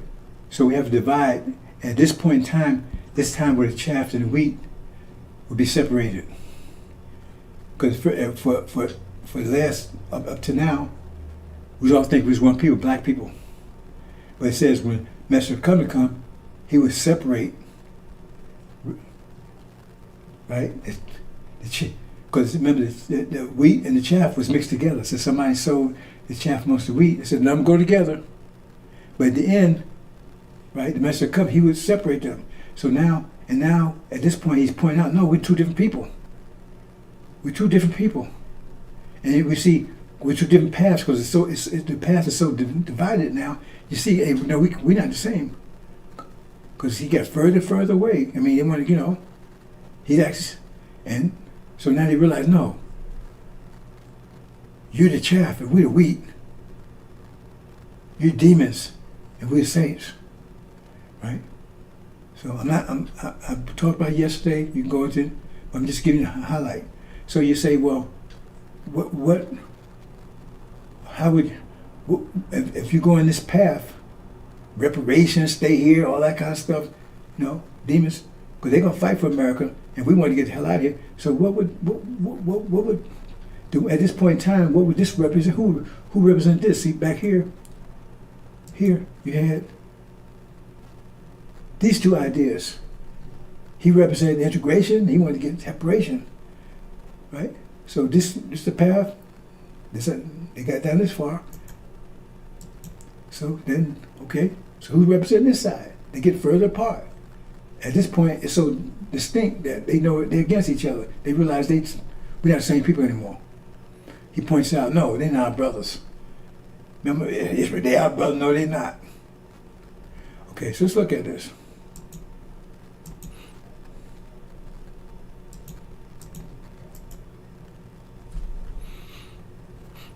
See what his idea would be.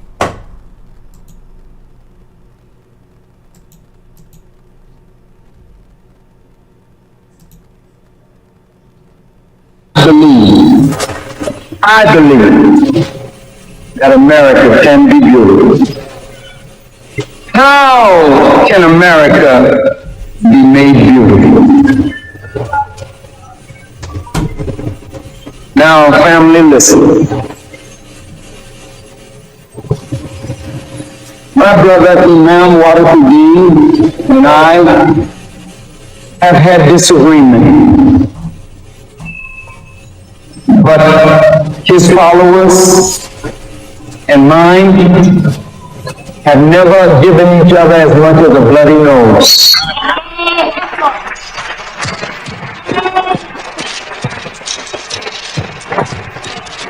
Because in spite of our differences, there's a deep love in us. We don't like the things about our nation that is not good, but I don't want to live anywhere else. I want America to be made right. I don't want to see America go the way of Rome and Babylon and Sodom and Gomorrah.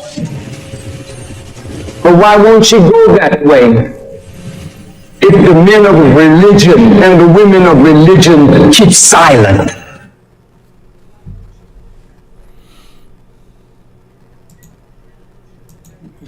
That speaks for itself, brothers and sisters.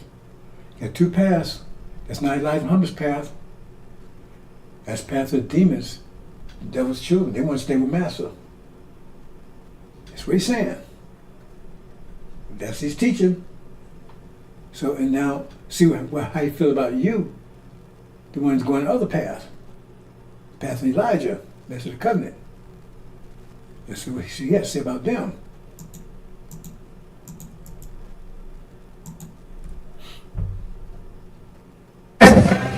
When the Muslims were alive, I'll say it again. When the Muslims were alive, you is hell now on both sides. Yes, sir, brother.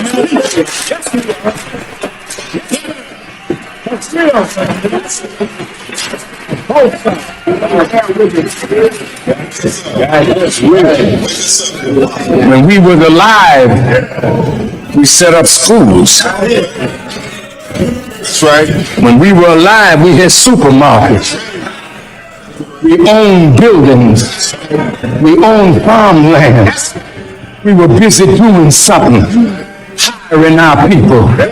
Well, I'm telling the Muslims, damn it, if you don't come alive, you will die like you are.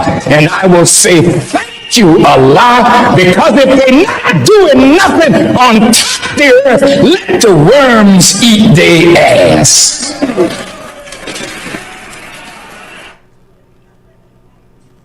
Is that clear enough for you, brothers and sisters, what side he's on? See? He won't be with the devils. They oppress us, torment us, inflict us from, but he wants to stay here. Like Muhammad said, we fools to stay here. Everything like Muhammad taught, we just get the hell out of here. He says no. But the Muslims, he neglected the fact that him and Wallace was the one that killed him. They killed the Nation of Islam, killed it, got rid of it, started something called Belalias, and robbed rid of all the resources, all of it, stole all that money, Benjamins, the whole thing. So, and then he came back like a buzzard he is, to eat the flesh of what he killed. And anyway, God, pray Allah, the worms eat your ass. But for the devils, right? I don't want nothing happen in America. I love America. I want to see nothing happen in America. But we want to see the worms eat your ass. That clear enough for you, brothers and sisters? See, those with him, they will have no excuse. Because how you going to explain that one? That shows what they get. Nobody's going to blink an eye. Nobody's going to shed any tears because it's clear who they are. This information is clear. And Farrakhan is good. He's perfect. Because he's drawn into it. And so there'll be no confusion about who was what. Right? Let's move on, brothers and sisters. Let's get to my main point here. If I can. See? This is the path. Sound like that's the path he's going, right? And this is the path here. So who would represent this path? What would he be talking about?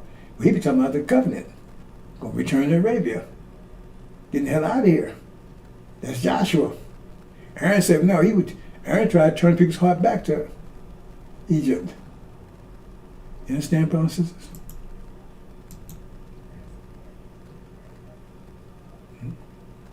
We go home and that's the end of them.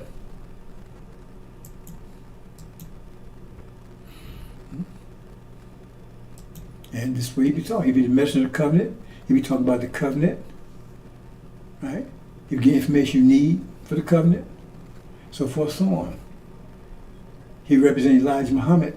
He wouldn't represent Elijah Muhammad, but be fulfillment of what, remember, Elijah Muhammad prepared the way for him. He be fulfillment of what Elijah Muhammad taught, what Master Muhammad taught. That's not what Farrakhan taught. Those are our brothers. We want to get rid of them. They're 100% wicked. Cannot be reformed. We're going home. We don't want reparations. We don't want this, none of this crap. See, we have a solution. And I'm going to get a solution in a minute. First of all, they don't know what's happening, and they have no solutions anyway. Let's move on.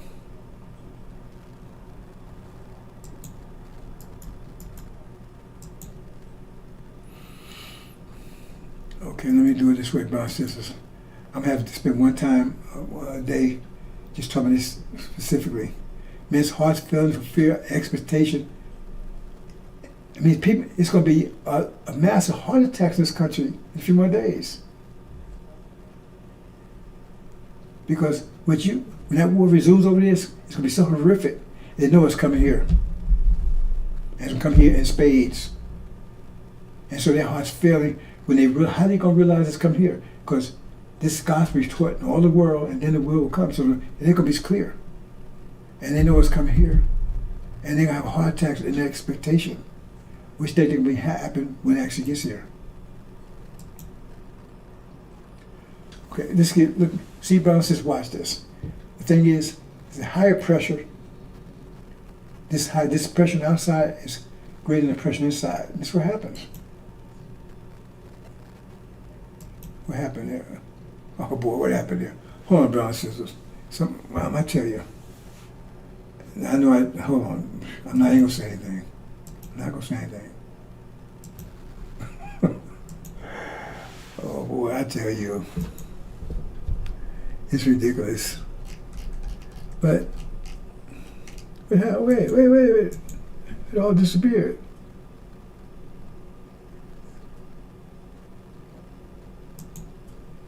And what the hell happened there?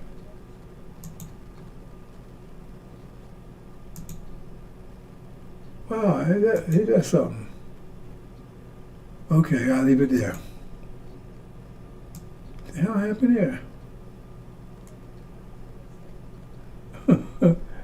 Wow. He got me on that one, boy. He slipped that one in on me.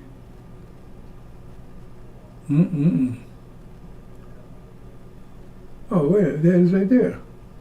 No? Yeah, it is right there. Now, what's that?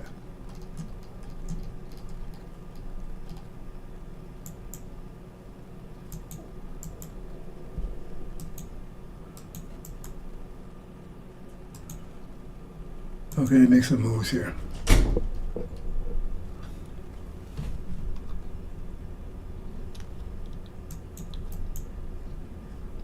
Wow. That's deep. Oh boy, I tell you. I slipped that one in.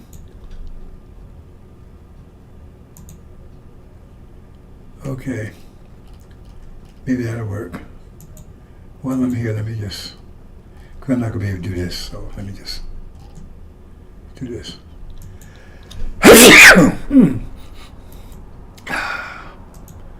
Get to my main point here.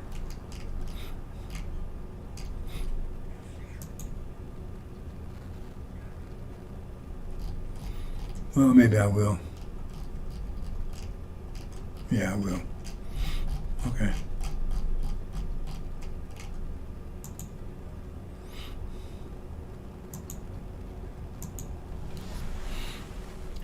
Come on, brothers.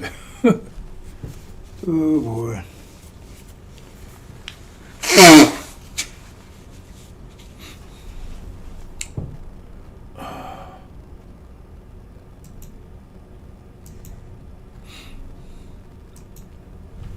Okay, let's see if it works this time.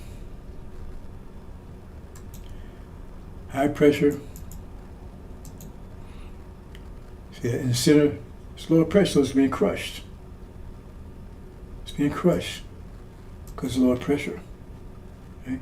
Being crushed by high pressure. Well, scientists crush our existence. Now, if you understand applied to that, right? That means if you lower pressure than your environment, that means you're being crushed, you're being controlled by it. Think of it that way, control. You're in prison, you're in the hospital, you're sick. Or if you're crushed, you're dead. You're comatose. Always, you're not free. See? So right now, we're still here. I don't have to be here. I know where to go. That's why I came here, has information to give it past to you. Because when the time unprecedented trouble comes, the Lamb and his elect going out of here. So that means you don't have to be here. It says Michael, Master Muhammad takes him out. It leaves you here. Because you still have to come to thorough knowledge of self and understand it up close and personal. See? I had the knowledge, you don't. I'm trying to give it to you. Okay. So right now, as long as you're here, even Master Muhammad is here, because you in their environment, they have some control over you. He has greater pressure, they couldn't crush him. But they still have quality control because you're in their environment. If you understand that, let's move on.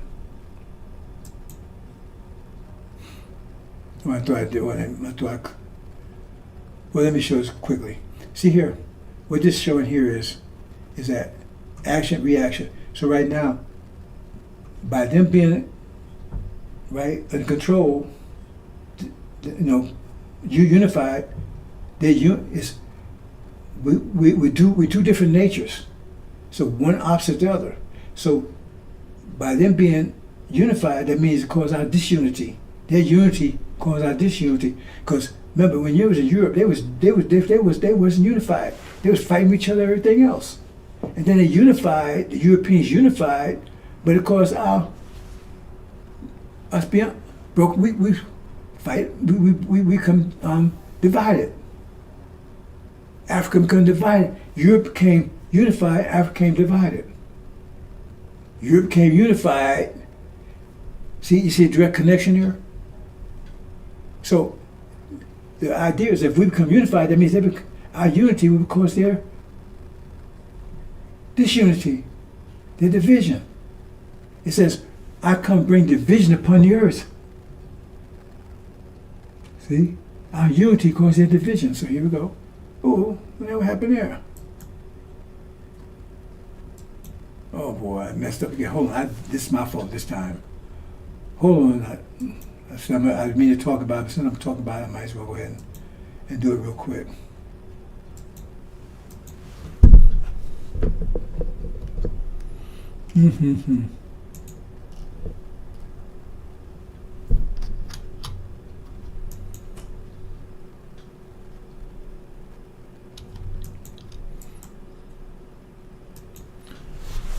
I wasn't going to talk about it. That's for me. I can't blame nobody for that one. Okay, here we go. See, so we start unifying, and what happens now? Hey, we start unifying. When we're going from winter to spring, we start unifying. See, they start become disunit. See, America is more confused. Everybody's against each other because we become more unified, right? See, we get more unified. They become more divided. So once we come together at Fort Winnsboro, we come together as an exceptionally great army. And at that point, they're totally divided. Because there's a direct connection between us and them, because they were opposite natures. So if our nature comes into power, theirs comes apart. Their nature comes into power, ours come apart. And now only we're going to be united here, but Africa, you see, Africa's coming together too. Notice that? Okay. So I thought I wasn't going to talk about that, but I just go ahead and mention that real quick.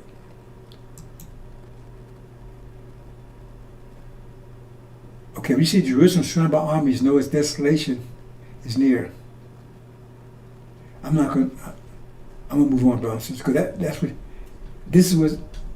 Well, let me move on.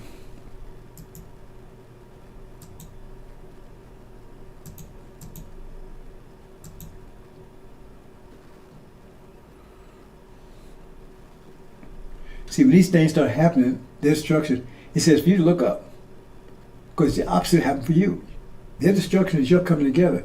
That's why it's going to be so violent. Because their destruction means you come together. Because your coming together is causing their destruction. Because the two are connected. Our unity is causing their disunity.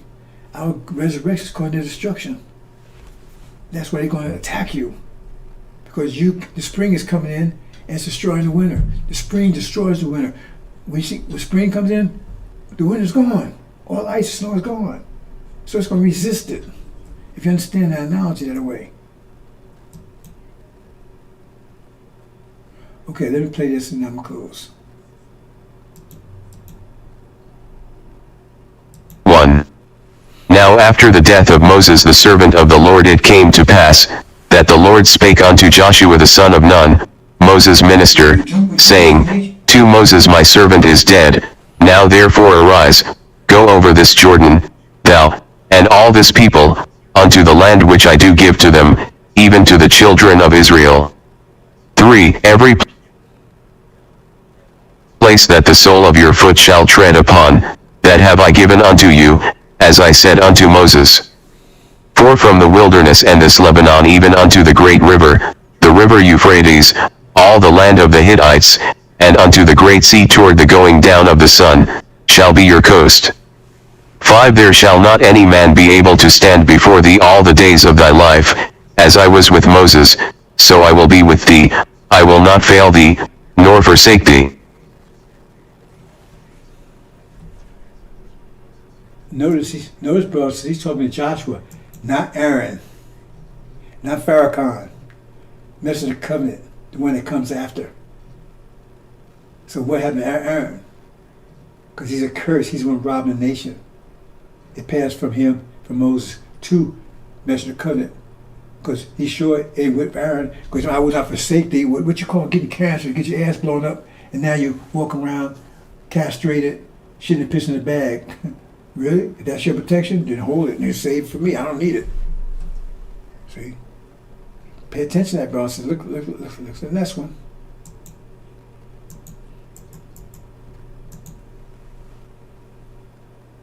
Six. Be strong and of a good courage, for unto this people shalt thou divide for an inheritance the land, which I swear unto their fathers to give them. 7. Only be thou strong and very courageous, that thou mayest observe to do according to all the law, which Moses my servant commanded thee. Turn not from it to the right hand or to the left, that thou mayest prosper whithersoever thou goest. 8. This book of the law shall not depart out of thy mouth, but thou shalt meditate therein day and night, that thou mayest observe to do according to all that is written therein, for then thou shalt make thy way prosperous, and then thou shalt have good success. 9. Have not I commanded thee?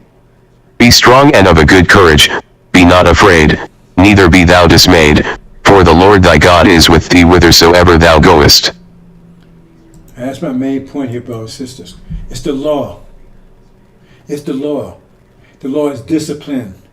When Elijah Muhammad applied discipline to our people, the nation started growing, and they feared.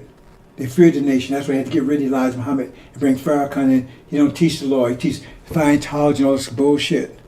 It's the law. Now Elijah Muhammad gave you on one level of law. Master Cover come and tell you the science behind the law. So that means you can be. It's like he might teach you that you need to go to the gym, but then he shows you where the gym is and put you in the gym. He gives you science, and then you apply it, and you become as powerful, more disciplined than anybody around you, and therefore they cannot harm you in any way. No hair in your hair will be harmed. They can harm you, and that's what it's talking about. The law, the law, the law. I must show it to you. That's your defense. Your weapon is the weather. That's another thing. I'm not going to talk about that. I'm just talking about the law. See? That's what you need to know. You apply that, and no harm can come to you. It tells you that. It doesn't say get weapons, get guns, get knives. The law, the law, the law. That's what I'm teaching you. And like Farrakhan teach you, go against it. Oh, with the Scientology bullshit. Let's look on.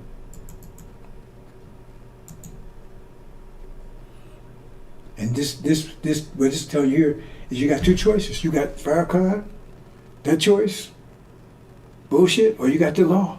Met Joshua. Death and life. American dream, solace, that reparations bullshit, all that kind of stuff, or the message of the covenant. That's what's telling you here.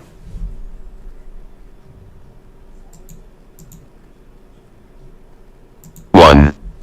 And it shall come to pass, when all these things are come upon thee, the blessing and the curse, which I have set before thee, and thou shalt call them to mind among all the nations, whither the Lord thy God hath driven thee, to and shalt return unto the Lord thy God, and shalt obey his voice according to all that I command thee this day, thou and thy children, with all thine heart, and with all thy soul. 3. That then the Lord thy God will turn thy captivity, and have compassion upon thee, and will return and gather thee from all the nations, whither the Lord thy God hath scattered thee. 4. If any of thine be driven out unto the outmost parts of heaven, from thence will the Lord thy God gather thee, and from thence will he fetch thee. 5. And the Lord thy God will bring thee into the land which thy fathers possessed, and thou shalt possess it, and he will do thee good, and multiply thee above thy fathers. Two things here, brothers and sisters, the law. I'm going to show you what that is. And also, it says going home. Both which Farrakhan denies. Return home.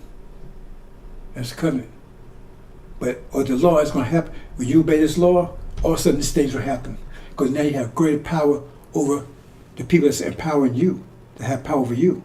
And they want to keep you from discipline They teach your children not to no discipline. Don't listen to your parents. Right? They teach you once you get apply discipline, we all come together.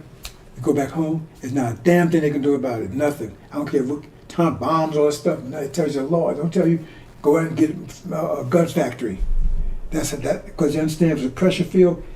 Discipline times energy equals power, and your power is greater. There's nothing they can do. I don't care what kind of bombs, guns, whatever they have. That's what it's telling you. That's your power. I'm trying to teach it to you. Let's move on. Both things Farrakhan denies. Both things he denies. He said, we ain't going home, and you wicked.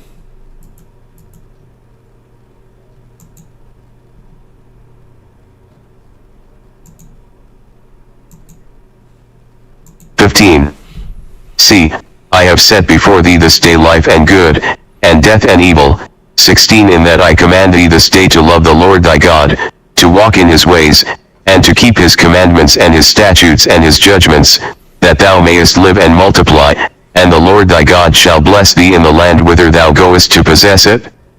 17 But if thine heart turn away, so that thou wilt not hear, but shalt be drawn away, and worship other gods, and serve them. 18 I denounce unto you this day, that ye shall surely perish, and that ye shall not prolong your days upon the land, whither thou passest over Jordan to go to possess it.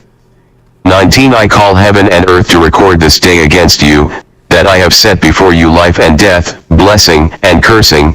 Therefore choose life, that both thou and thy seed may live. 20 That thou mayest love the Lord thy God, and that thou mayest obey his voice, and that thou mayest cleave unto him, for he is thy life, and the length of thy days, that thou mayest dwell in the land which the Lord sware unto thy fathers, to Abraham, to Isaac, and to Jacob, to give them.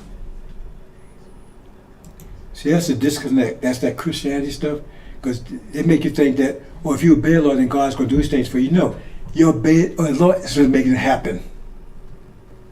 Not Jesus, not God, not Allah, anyone else. Is you obey the Lord to make it happen. But it's not because, oh, he's obeying the Lord, so I'm going to bless him. No, that's a disconnect. It's you're doing it that makes it happen. See? That's a deception they give you. Oh, Jesus going to know.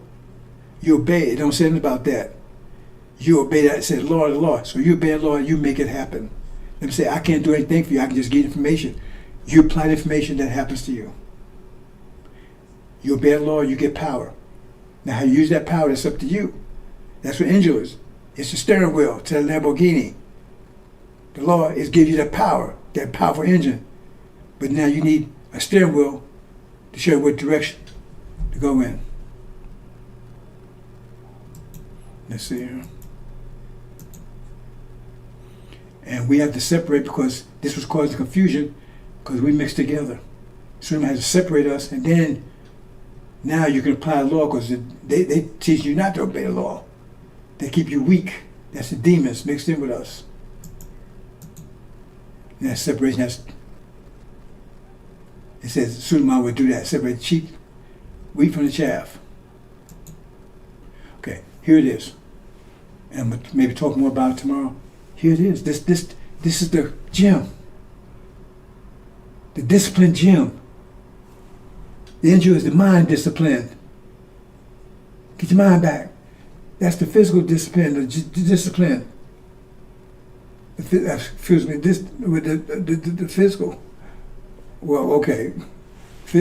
That's a discipline. Right?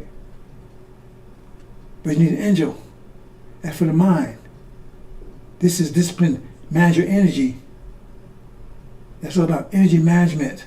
Everything is energy. You apply that. Now he shows you, and then the more you apply it, the stronger, the more discipline you have. Remember, because you have natural discipline. A man has natural muscles stronger than a woman's, but if he don't discipline, he don't work them, the herd's gonna be stronger than his. You got the material. You got to develop it. This shows you how to develop that discipline. There's the 5 pillars. And then you apply them and work them. Then you increase your discipline. You increase your power. Because now you have energy. That's one. And the Injil is where it comes in there. Because that's this. torque. This gives you the power to overcome. Remember I told you that the way they're going to use music to put fear in you? Well, motion, the heart is at the seat of motion. If that's firm, they can't rock it. And slots makes it firm. So that more weapon they have will not work on you. See? And this here, Injil keeps their mental mind from working on you. All this bullshit, false religions, all that kind of stuff, Farrakhan, that protects you from that. They had no effect on you. Once you get the Injil, anybody have anything to understand Injil, they're not affected by this bullshit. Because they see clearly, they know who Farrakhan is, they know who the demon is, they know who the dragon is, they know all that. So they can't be affected by it. They're immune to that. And it makes a lot, they're immune to the emotional content they're coming after you with. And they're going to turn up full blast. As a cop, to protect you from bad luck. See, bad luck is a mathematical thing, but I'm not getting to it. See? Once you apply these things, I tell you how to do it. Angie, manage your energy. All this is energy management, right? But you need energy, right? The more energy you have, to apply in that direction. So that gives you more control of your energy. That's no stroll together, fasting. And then Hajj, unity, working together. You apply these things. I'm probably more tomorrow. I'll probably go into each one in more detail. I do have a presentation to explain them. That's your protection. No hair on your head will be harmed. No weapon produced will prevail against you, because it's about pressure. And if your pressure is greater than theirs, there's nothing they can do. Absolutely nothing they can do. And power is pressure. Your power is greater. There's nothing they can do. No weapon will prevail. That's your protection. And weather. And your weapon, right, is the angel also. But the atmosphere, you control the atmosphere. That's your weapon. So angel, I'm gonna close here, brothers and sisters. I'm gonna close here. Hope you understand, brothers and sisters. Assalamu alaikum.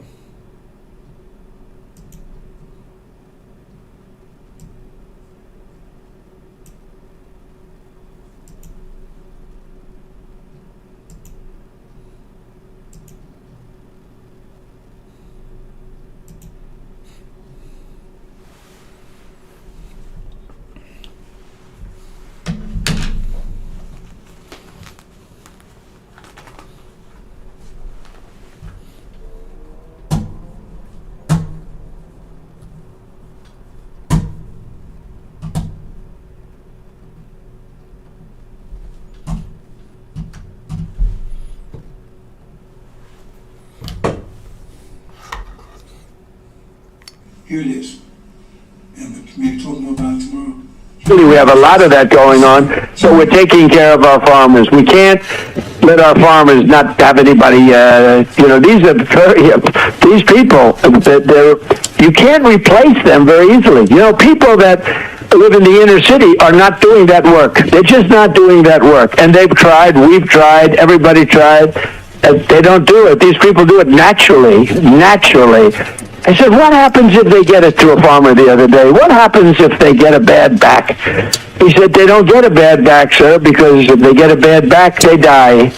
I said, that's interesting, isn't it? Well, you heard that. Donald Trump is a believer in eugenics. He believes that white people are the superior race. And inner city is code for black people. And he believes black people cannot now work on the farms. I guess they're not good enough for that. So Hispanic people can do it because they have the backs for it.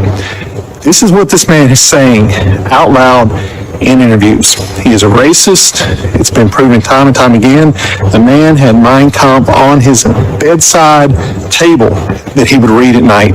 Enough to let you know where he stands on that. Just more outrageous, racist things from Donald Trump. They want to arrest those who can do the farm work well until their backs give out. And then he'll probably ship them to El Salvador or some other country. Just more vile statements from the president and let you know where he stands.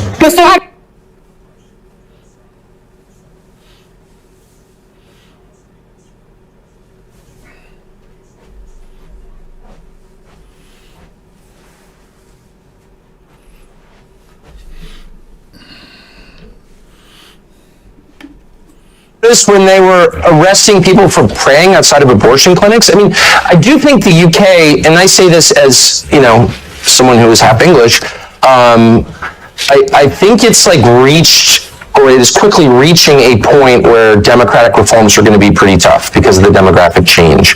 And that, of course, the point of importing all these people is to overwhelm the people who live there who disapprove of the program. So you don't have to care what they think because you just bring in new people and their will becomes like all that matters. And so I don't think you're going to fix these things through elections at some point, probably pretty soon.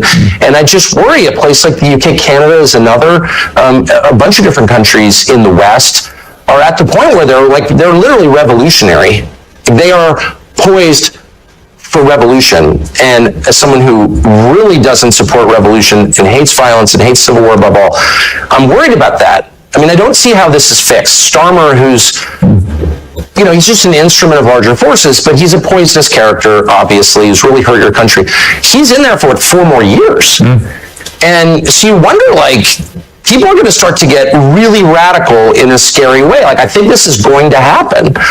And the people in charge don't seem to care. Well, you're already seeing it. You are seeing the anger beginning to manifest itself, and I completely understand the anger. I don't, like you, I abhor any form of violence, but I do understand the anger when you have, Keir Starmer campaign. I'm going to smash the gangs that allow these little boats to come over the channel, delivering tens of thousands of people illegally into the country, and they then get put into these so-called asylum hotels where they're given a pretty good lifestyle, certainly a far better lifestyle than many people really struggling at the moment in the UK. And of course, far from smashing the gangs, it turned out yesterday that he's smashing new records for the number of people coming in illegally on the boats. It's out of control. And the British public are reaching a point of saying, we are done with people coming in illegally and being treated better in a more comfortable and more luxurious manner than we treat our own people. Well, the whole point is to humiliate and degrade the indigenous population of the British Isles, the white population. I mean, that's the whole point. And are they really going to do something about it? What would that be exactly? Are reaching a point of saying, we are done with people coming in illegally and being treated better in a more comfortable and more luxurious manner than we treat our own people. Well, the whole point is to humiliate and degrade the indigenous population of the British Isles, the white population. I mean, that's the whole point. And are they really going to do something about it? What would that be exactly? You'd really have to force a lot of people to go back to their countries of origin, millions of people, and you need to do it really soon. And are they actually willing to do that? I don't know, but these are existential questions that we have been browbeat into ignoring for decades. But the question is is Ireland Ireland? If it's majority non-Irish? Oh, shut up, they're Irish. No, they're actually not Irish. Same with the UK, same with England, Scotland, Wales. It's all changing so fast. Nothing like this has ever happened in all of history, except when, say, the Mongols swept across the steppe and raped everybody. That was true demographic change on this scale. But even that wasn't as profound as what we're seeing in every white country around the world. I would say the West, but Australia and New Zealand also. So, what is that? Now, my brain is not big enough to understand what that is. I have a lot of theories about it, but I don't know if they're true. All I know is what the numbers are, and that's real, and no one feels that he can say it. Everyone's like, oh, well, if that were happening in China or India or Malaysia or Senegal, it doesn't matter. You'd be like, what the hell is that? The population's totally different. Look at graduation. Pick, King's College Law School, and look at the graduation picture for the last 30 years. Who's in it? Just let your eyes tell you the truth for once. This is a total change in population. Is it better? Is it worse? Can't have that conversation. Who's pushing this? Does the population want it? The population clearly doesn't want it. There's no polling that's meaningful on the subject. There's no referendum on it. You don't get to decide. You've got no voice in it, other than you get to go to jail if you complain loudly enough about it. What is this? I think it's the biggest and darkest thing that has happened in the last 1,000 years, for sure. And I think it's leading somewhere really, really bad. It's not happening by accident, that's obvious, because it's only happening in white countries. I think that... Oh, shut up, white supremacist. In fact, I'm not white supremacist. Well, I'm just noticing what the hell's going on. I think most people I've spoken to about this in the UK Most people have always viewed the UK to be a very tolerant, multicultural, cosmopolitan place to live. That's why so many people want to come here. And people have no problem with that. And it's been very successful for a long period of time. It's multicultural? What does that mean? We have a lot of different people from different countries, different cultures, and it's always worked historically. So is Sharia law, in a multicultural country, is Sharia law? What does that mean? We have a lot of different people from different countries, different cultures, and it's always worked historically. So is Sharia law, in a multicultural country, is Sharia law every bit as valid as English common? No, people don't want Sharia law here. No. A lot of people do. Wait, hold on. I don't know what you mean. Multiculturalism itself is the lie designed to subvert a society. No, a society has a culture. You can argue about what it is or ought to be. It's not necessarily the same as race. It's connected to race, but it's not the same. People from different races can buy into your culture. That was kind of the beauty of the West.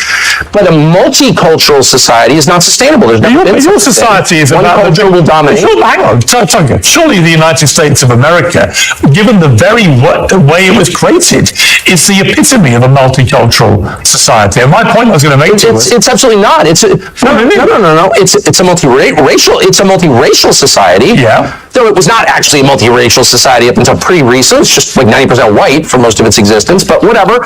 But you did have different peoples, you had different religions. That was all totally fine, but there was one culture, it's American culture. There's no such thing as a multicultural society. It's not sustainable.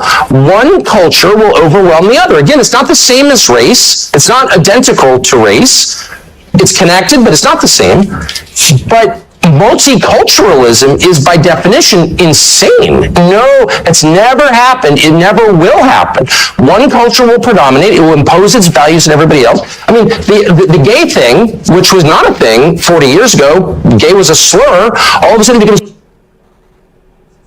multicultural there. There's one culture, and it's required. And that's true in every society because a culture is a commonly agreed upon set of values, which in their firmest form are called laws. But those values can evolve. It's true everywhere. But those values can evolve.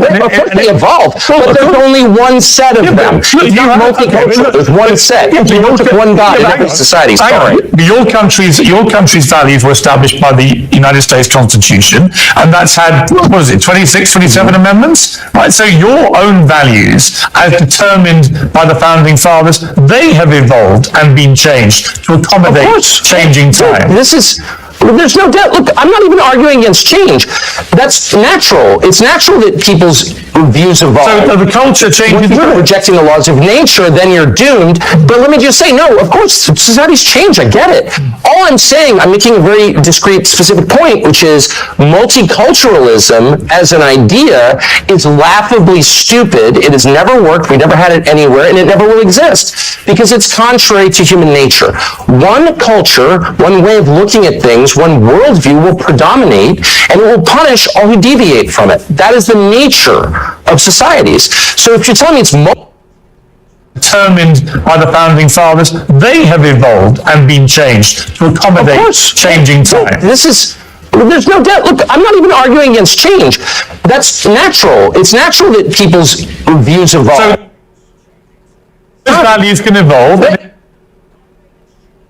There's one culture, and it's required. And that's true in every society because a culture is a commonly agreed upon set of values, which in their firmest form are called laws. But those values can evolve. This is true everywhere. But those values can evolve. Of course they evolve, but there's only one set of them. It's not multicultural. There's one set. You don't have one God in every society. Sorry. Your country's values were established by the United States Constitution, and that's had, 26, 27 amendments? Right, so your own values, as determined by the Founding Fathers, they have evolved and been changed to accommodate changing time. There's no doubt. Look, I'm not even arguing against change. Natural that people's views evolve. So the culture changes. If you're rejecting the laws of nature, then you're doomed. But let me just say, no, of course, societies change. I get it. All I'm saying, I'm making a very discrete, specific point, which is multiculturalism as an idea is laughably stupid. It has never worked. We never had it anywhere, and it never will exist because it's contrary to human nature.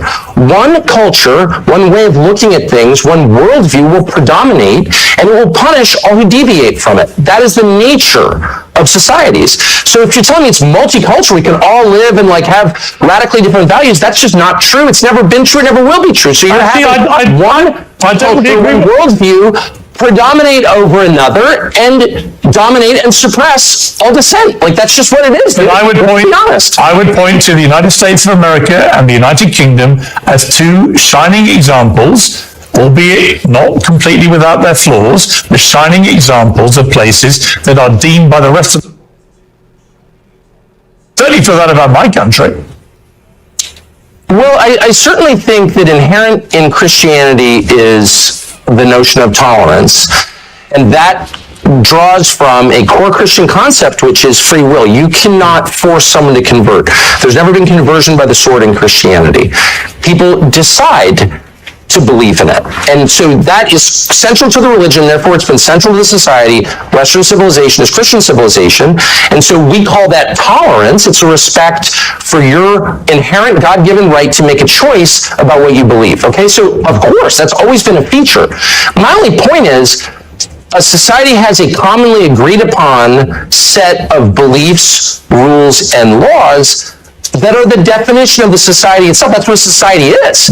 So you can't have competing. You can't have, gay world and Sharia world living co-equally in a society. That does not happen. It will never happen. So you have to pick one. Are we the Sharia society?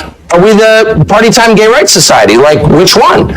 And you can't face that reality, so you're just sort of snoozing along until the inevitable point where you can wake up and be like, my values have no bearing on what our society is anymore, because we've been invaded by other people with a totally different worldview, and they're now in charge. And that day is coming very soon for your country, and maybe it'll improve it. I don't think the UK could be a lot worse than it already is. It's this kind of disgusting, sad, self-hating, suicidal island that was once great. It kills me to see it as a half English person, but that day is coming. It will change. You will either decide to be Western or Eastern. That's a choice that we're all going to face.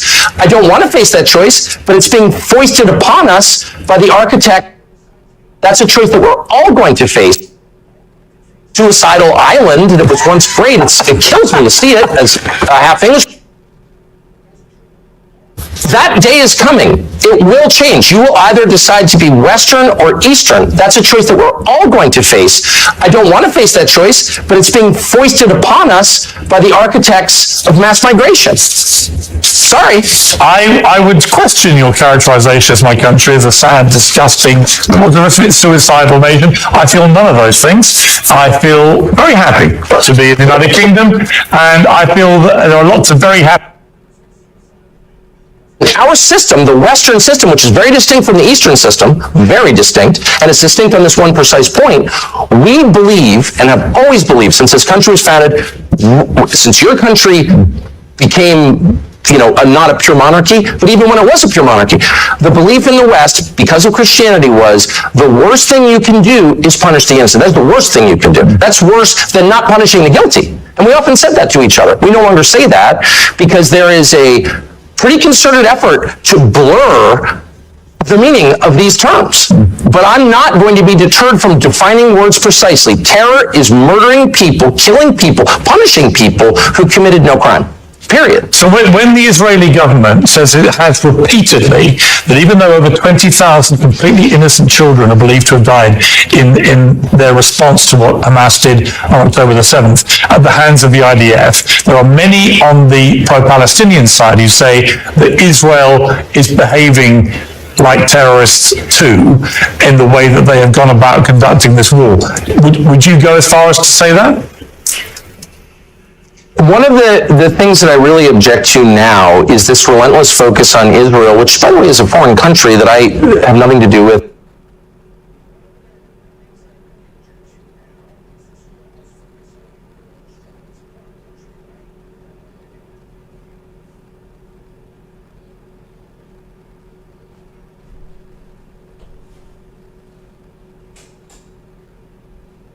We've done this before.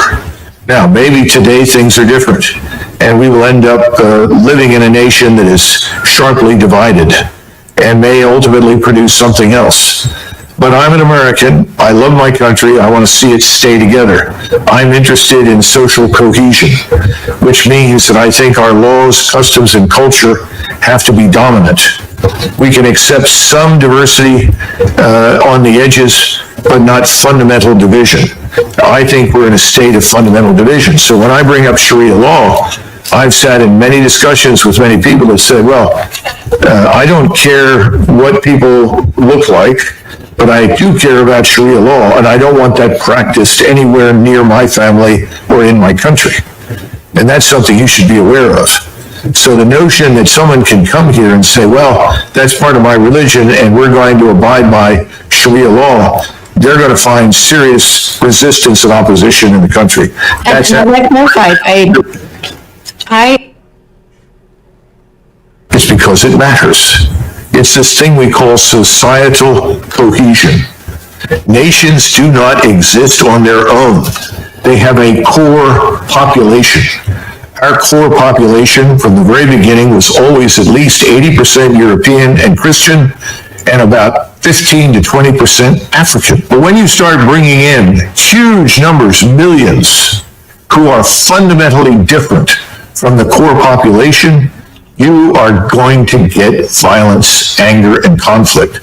How many times have you heard people say, if you bring people in from the developing world, what do you get? The developing world. And now we've got that.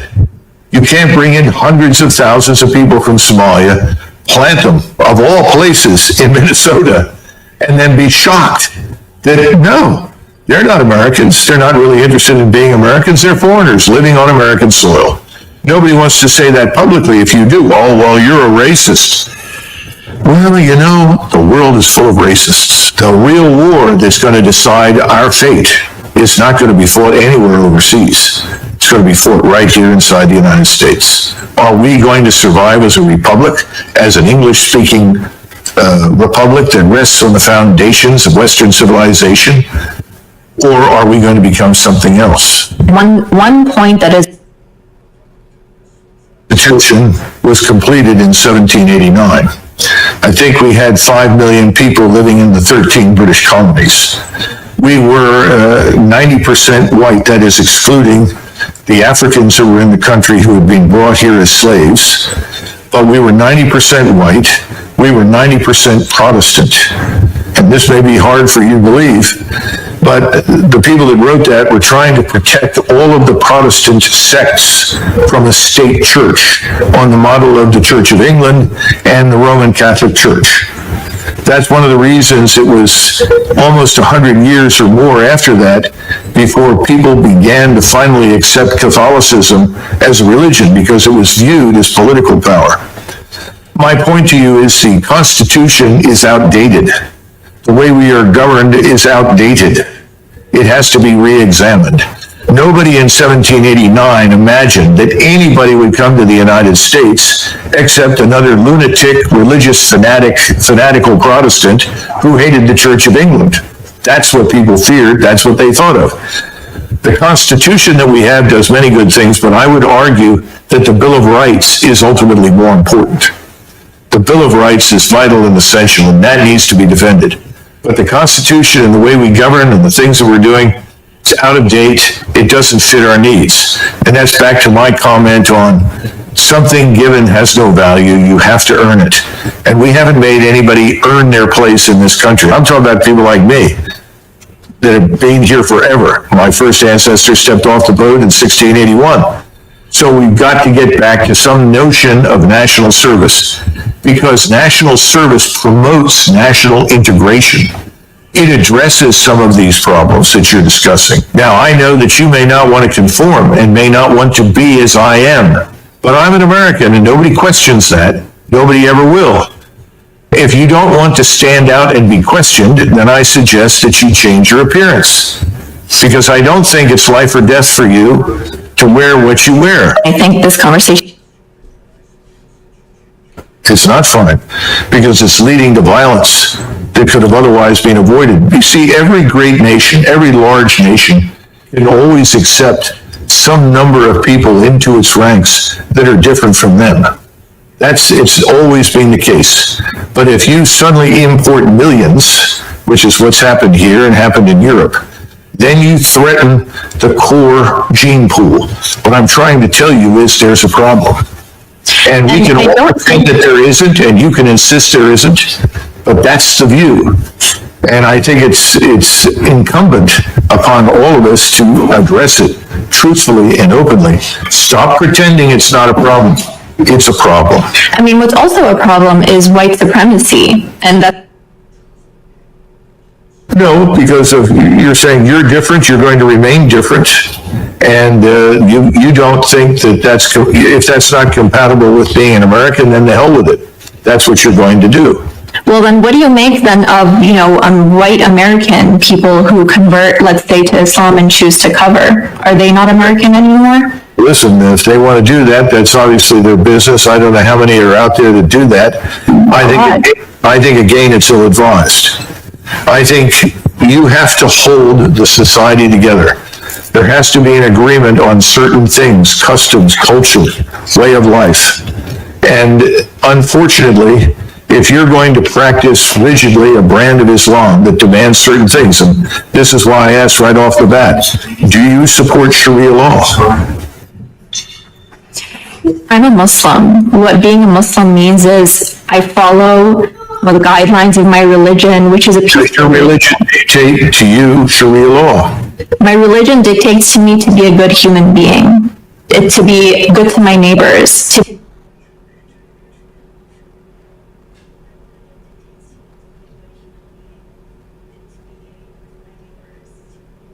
that the most powerful force in today's Republican Party is represented by what Charlie Kirk said. It is this drive to make America a white Christian nation. I got to tell you, this is what they say privately. This is not what they say publicly. This is what Charlie Kirk said publicly. And Joe, again, one of the reasons I wanted to have you on, because you know these people very, very well.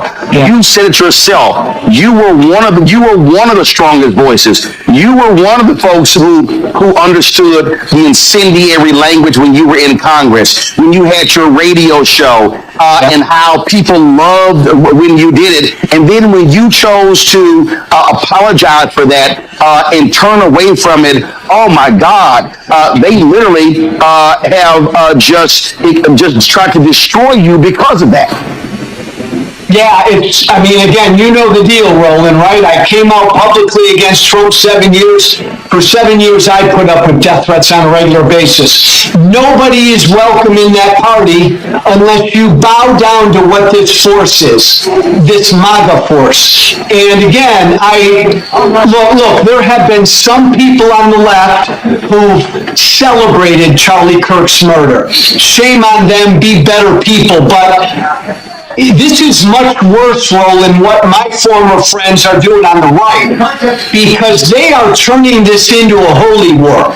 When you say we declare war on the left because of what some 22-year-old young guy did in Utah, and then you declare war on the whole left, that's a lot worse than celebrating Charlie Kirk's murder, because that's dishonest, but that's also inciting hate and violence. And Roland, look, Trump's an idiot. So yeah, Trump says the left, the problem in the country is the left. J.D. Vance is not an idiot. What did J.D. Vance say today, right? He was subbing for Charlie Kirk on his radio show, and he spent the entire show going after the left, going after them, they, them. Man, Democrats need to wake up, Roland. This is a really serious deal by my former colleagues. The stuff that I hear privately from them right now, Roland, for the last 5 days, I mean, they want to go to war. This is a holy war. Oh, it absolutely is. And what really jumps out at me on this very thing here, Joe, and I've been saying this, I played the speech 2 weeks ago that mainstream media just ignored. of Missouri Senator Eric Schmidt, who gave a speech at NatCon, Peter Thiel's group, where he literally gave a white nationalist speech, where he said our ancestors fought for this country to be ours and no one else. He was talking about white people. He was basically saying if you are black, Latino, Asian American, or even Native American, America is not for you. And folks just ignored it. And so people need to understand, again, what they're saying, why they're saying it. And yes, there are many evangelicals, any very conservative white Christians who are pushing this as well. And you nailed it. They want a holy war. They want a race war. They want this to be a white country. It is clear as day. And Roland, really important point, Charlie Kirk at only 31, the impact he had because he was one of the most successful pushers of this white Christian nationalistic idea.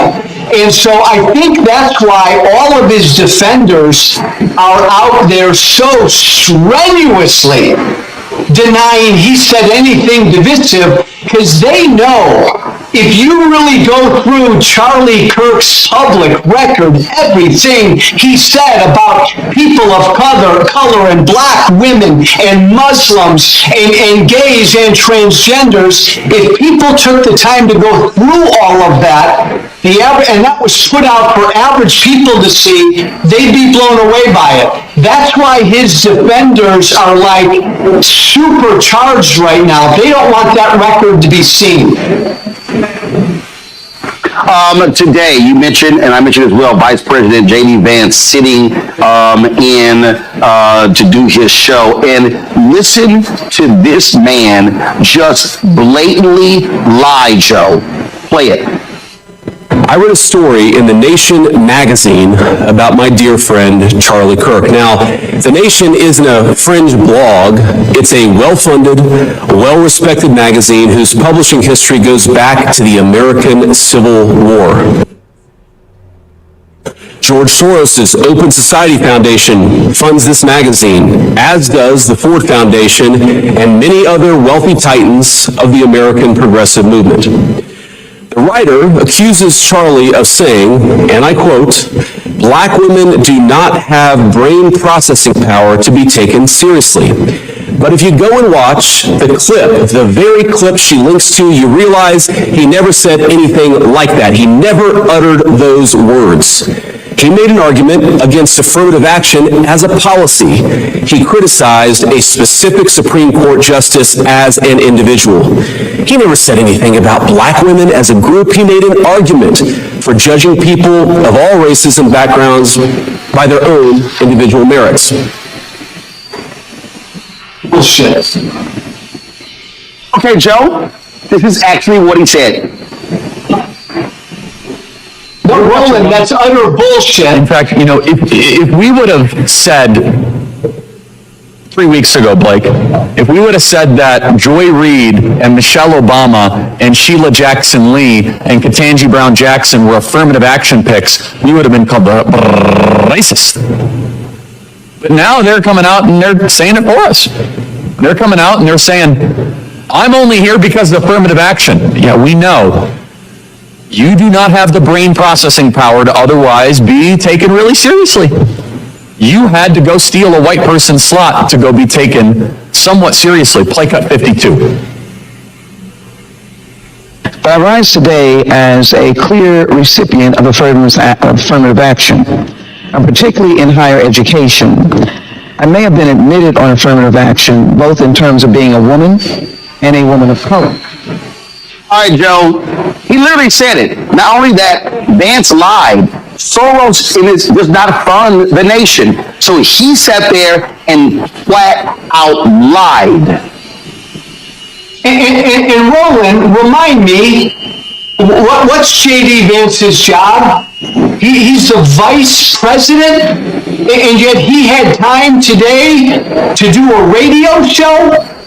for a former right-wing podcaster. I mean, look what they're not even rolling, they're not even subtle about it, what this White House is doing. They believe, man, the path to victory is fear, hate, and division. And that's what they're putting out there. That was Charlie Kirk literally going after 4 accomplished black women by saying they didn't have the brain power to get where they got.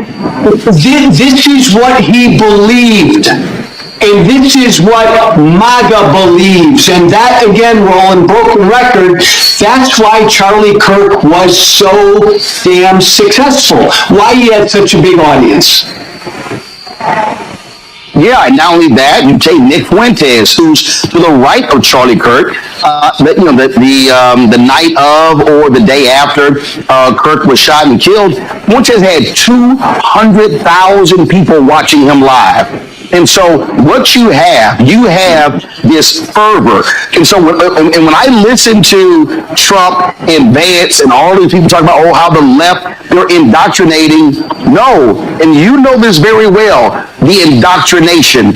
We've had people who formerly with Turning Point USA put out videos talking about how it was really this cult-like figure, this messianic figure that they sort of set Kirk up as, and how they want them to follow that. And so that's what's going on here. These people are not trying to have open dialogue. And not only that, Joe, you take Trump, okay? Trump was very clear in saying he was not going to call Governor Tim Walz after those 4 folks were shot in Minnesota. 2 were killed, including former Speaker of the House and her husband. Now today he's saying, he never even heard of Melissa Hortman, and if the governor had asked him, he would have, of course, lowered the flags to have staff. I'm sorry, he's also lying. He knew about her. He knew about the shooting, but he was so arrogant that he said, 2 Democrats, a Democrat Speaker of the House, shot and killed. Yeah, I don't care, but lower the flags to have staff with Charlie Kirk. Flies body on Air Force 2. Do a memorial service at the community center. Do another one at the Arizona Cardinals Stadium.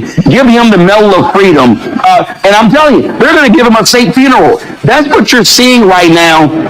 And then you got Peter Hegseth going after members of the military who said anything negative in the aftermath of his death. You've got Kirk supporters creating a database of people of every social media post, and then even Vance saying in the podcast, you call their employer. So the so-called free speech people all of a sudden are saying, if you say anything negative about Charlie Kirk, after what took place last week, we're going to come after you, come after your job. I thought they hated cancel culture, Joe.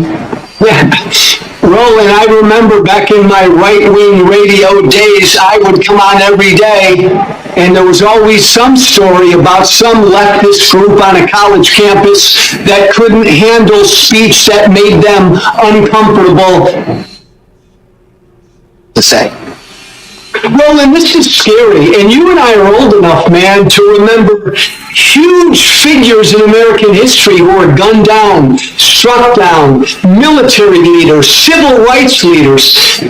We are treating this 31-year-old podcaster, MAGA influencer, like he's Jesus Christ. So I come from the right.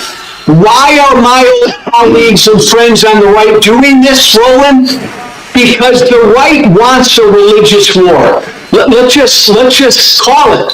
They want a civil war. They want a holy war. That's why they're putting him up to be some Jesus-like martyr.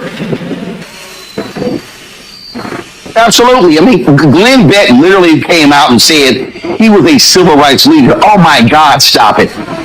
Stop it. I've seen people say, I've seen a lot of these videos, I'm leaving my church because my pastor did not mention him. This was a Christian warrior.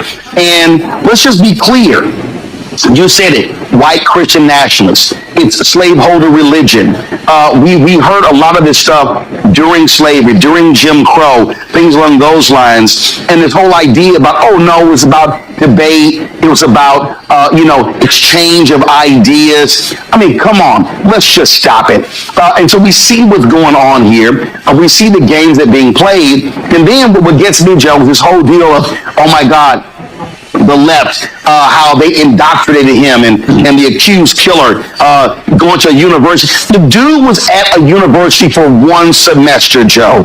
You're trying to tell me that one semester at a mostly white institution in Mormon, Utah, which is not a liberal bastion, somehow just radicalize him? I mean, it really is showing folks the hand they're trying to play.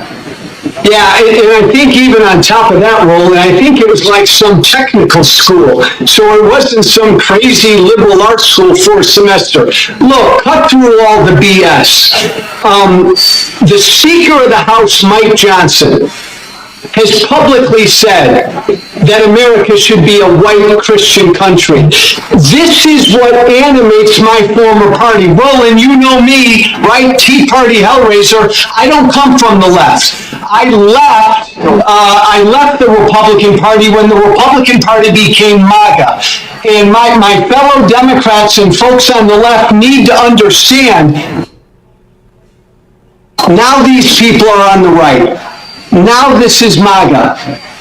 MAGA now are the snowflakes. MAGA, Roland, they now need their safe spaces. It's funny, but it's not funny. And you're right about J.D. Vance, man.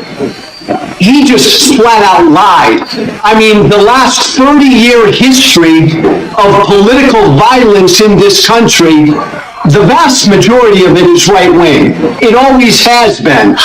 And they put out this lie that it's only on the left. It's not even, Roland, a both sides problem between the left and the right. There is political violence on the left, but the vast majority is on the right, and they know that, and they're lying because they're trying to inflame their base. And Roland, I hear from their base every day, and let me tell you something, they are inflamed. I mean, they are ready to march and grab their you-know-what. This is a scary time. It is, and folks need to understand what is certainly at stake. Joe Walsh, I appreciate you joining us on the show.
History of the cross, known by their works.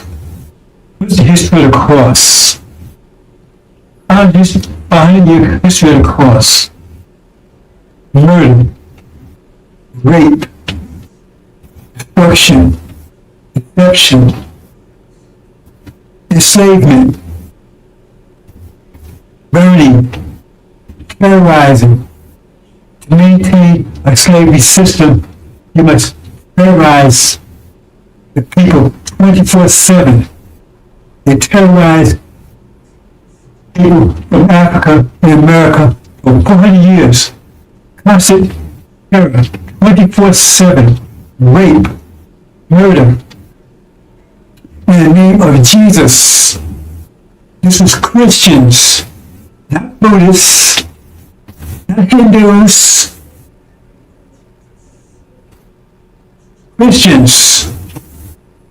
Christians, in the name of Jesus. They said Jesus cursed black people. They call them Ham, cursed them to be slaves and persecuted forever. In the name of Jesus. raped our women incessantly, kissed in our mouths, made us eat shit. And they took and tried to clean up, I get, well, not clean up, but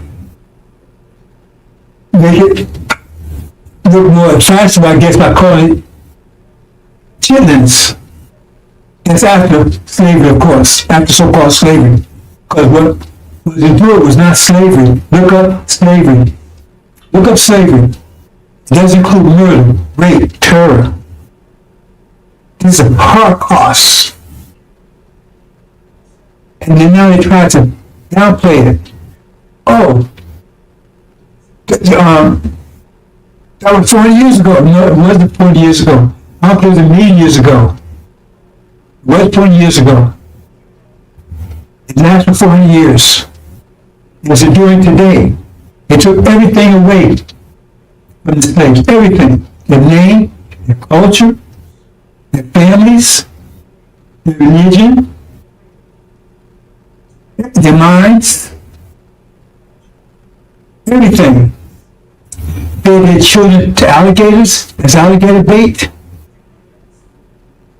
And then they talk about what's going on in Gaza when they did 1,000 times worse. What's going on in Gaza now is simply just a miniature version of what they did.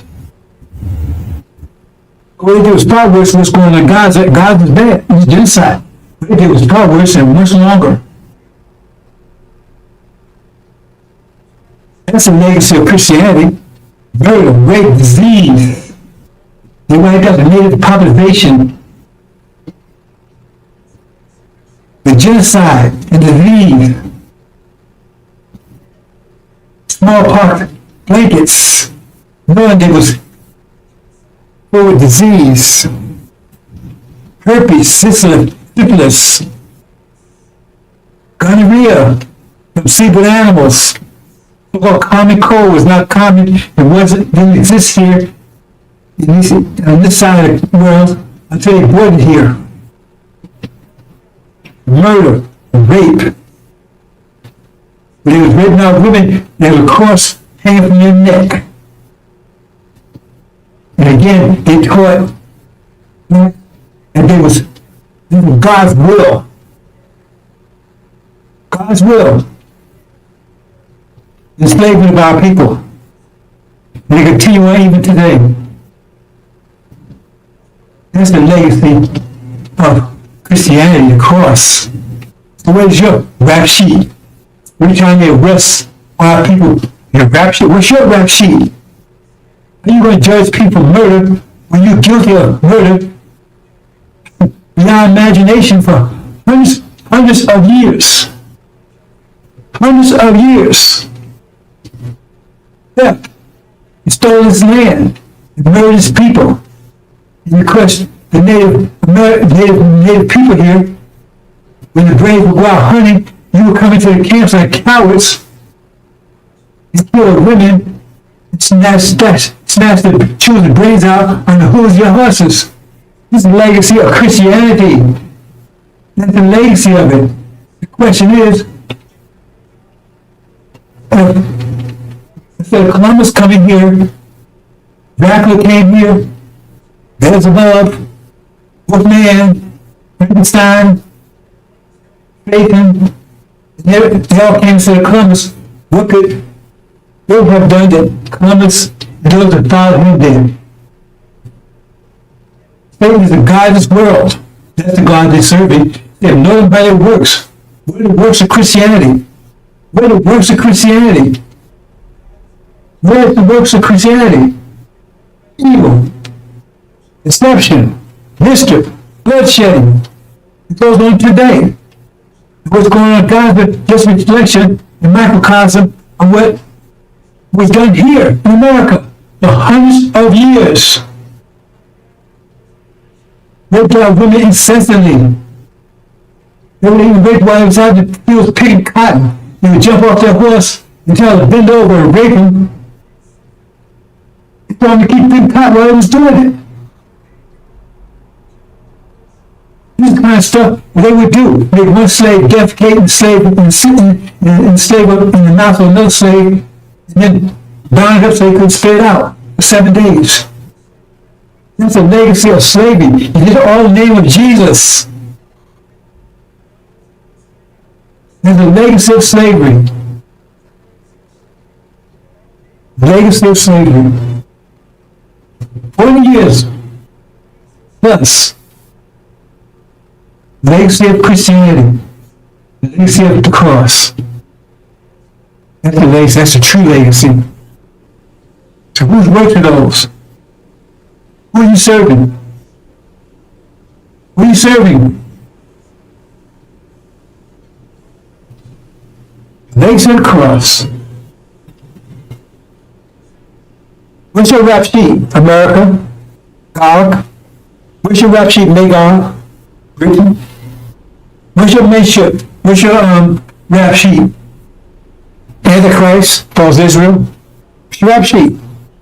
Then they colonized Africa. They steal the ripping off everyone. It's the legacy of Christianity. It's been ruling for over 500 years. And now, the threat of nuclear war. They finish off everything. That's a legacy of Christianity in the name of your Jesus.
How's we gonna make it? Surely you ain't talking about us packing our bags and going westward or going out there in the land. Ain't no cities, no towns, no infrastructure out there. Surely you ain't talking about that, are you? We ain't going back to Africa. No. Your land. Our sweat, our tears, our blood has earned us the right to the land. What God wants you to do is come out of their way. Come out of their pagan holiday. When you should be honoring Jesus, you are buying bunny rabbits. Inviting your children to pay eggs for some Easter. Come out of her. Get the Santa Claus out of your house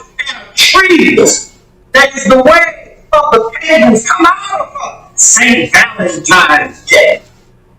What the heck is that? Excuse me.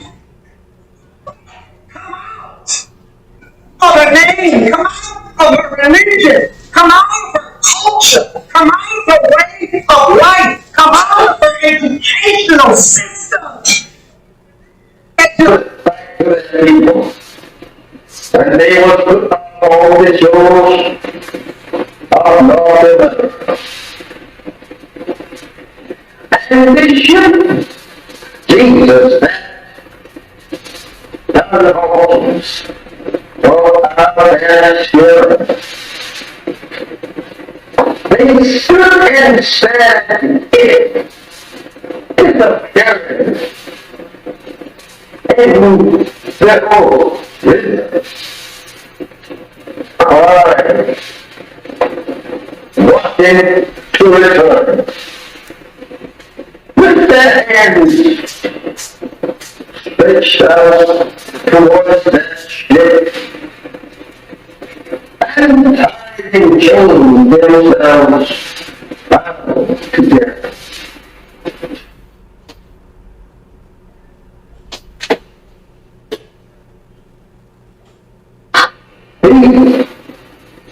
And when they was put off on this little shows, they took their stand that ship that brought them to a strange land, and these strange people who could not speak either one's language. Now they have to live in a strange country. Strange people who had told to them every vow from that native land that they were going to be the West Indians that they were living with. They were going to be the people that were destroyed. They soon discovered that on this ship that they were being brought here. I don't know how we should say anything in the name of Jesus of good for us. When this ship was made of Jesus, this is how that we have always been deceived by the white man. Trying to use Jesus, the name Jesus, to our a mental sleep, thinking that we all have to wait in heaven. This is church. My brothers and sisters, this is very hard for us to people to accept today. Imagine our parents standing in front to return to that native land and people and Jews yesterday. Trying to save the very minute that brought us in subjection to that will. You and I, turning away from your native land and turning it back towards our prison house and our and who have destroyed us and seeks to destroy us. How do you feel? How do you feel? Not wanting to return to your people.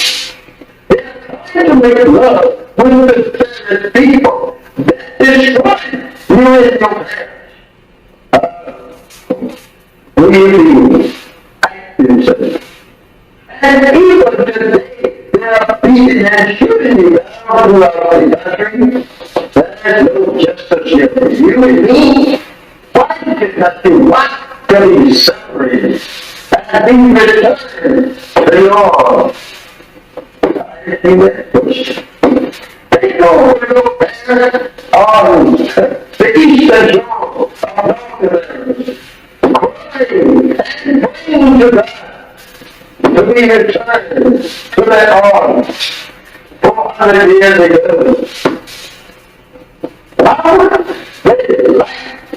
Are you like to see them rise up in the judgment condemned for being such fools? That's not what to live in the land that absolutely enslaved them and killed them and beat them for 300 long years here. They would condemn you as fools. When I walked into these separated people to the bottom of the for his son, the white man said he will please. Remember that.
are we gonna make it? Surely you ain't talking about us packing our bags and going westward or going out there in the land. Ain't no cities, no towns, no infrastructure out there. Surely you ain't talking about that, are you? No. We ain't going back to Africa. No. This is your land. Our sweat, our tears, our blood has earned us the right to the land. What God wants you to do is come out of their way. Come out of their pagan holidays. When you should be honoring Jesus, you are buying bunny rackets. And inviting your children to paint for some Easter. Come out of her. Get the Santa Claus of your house and a tree. That is the way of the pagans. Come out of her. St. Valentine's Day. What is that? Excuse me. Come out of her name. Come out of her religion. Come out of her culture. Come out of her way of life. Come out of her educational system. People. And they will put all the shows of Lord.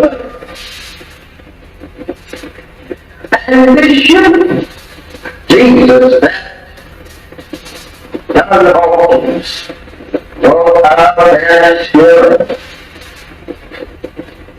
They stood and said, it is a parent. And behold, wisdom. I wanted to return. With that hand stretched out towards that ship,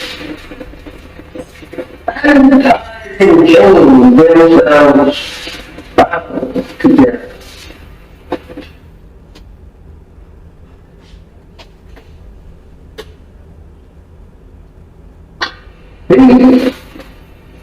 And when they must put off on this little stones, they stood there staring at that ship that brought them to a strange land and these strange people who could not speak either one's language. Now they have to live in a strange country. Strange people who had given to them every bow from that native land that they were going to be West Indians that they were living with. They were going to be the people that were destroyed. They soon discovered that all this ship that they were being brought here. I don't know how we should say anything in the name of Jesus of good for us. When this ship was made of Jesus, this is how that we have always been deceived by the white man. Trying to use Jesus, the name Jesus, to our in a mental state, thinking that we all have to leave it. This is earth. My love, brothers, this is very hard for us to people to accept today. Imagine our parents standing in front to return to that native land and people and you yesterday. Crying to see the very minute that brought in subjection to that will. You know, cutting away from your ordinary life and cutting it back towards our prison house and our and it who have destroyed us and seeks to destroy us. How do you feel? How do you feel? Not wanting to return to you. It's trying to make love with the people that destroy you and your parents. Do you feel? And even today, there are beating and shooting you down throughout the country. There's no justice here for you and me. Why did not do what to be separated and be returned to your? I think that was. Take over your parents on the Eastern Shore of North America. And praying to God to be returned to their arms 400 years ago.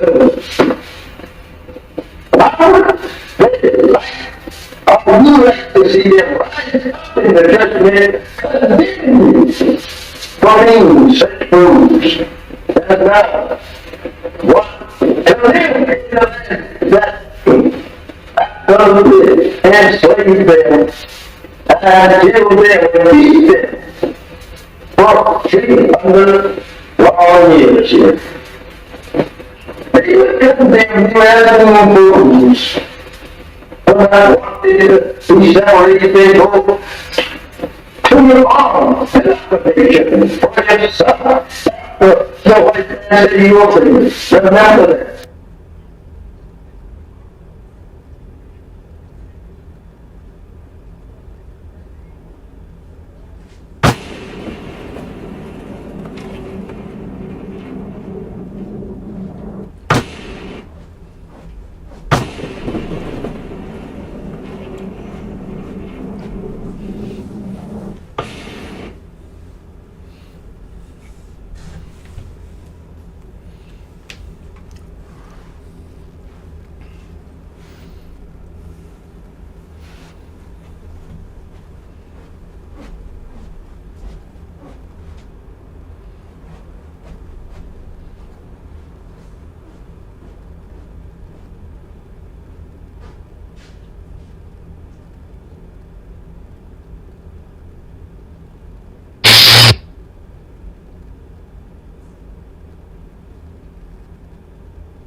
Assalamu alaikum, sisters and brothers. Salman Rahim here. Bashar Covenant. Okay, brothers and sisters, it's been a year now. And found him home after 40 years in Arabia. I'm reporting to you from Arabia. Found him home after 40 years. It's been a year now. There was an agreement made for slave master. Said, your choice. Stay here or leave. So we chose our inheritance, Arabia. So we left. If the original people decided they wanted the inheritance and traded for a place in America, affiliation with their former slave master. It's their choice. They chose, we don't want to go over to Arabia. We don't go over to sand and all that stuff. We want to stay in America. We've been here all our lives, been here 40 years, born here, right? And we can make peace with a slave master. Okay, so they decided to stay. And so after a year, right, we get reports of how things are going over there, and that sounds too good. How things are going over in America with their reparations, because they was given 6 states, I believe.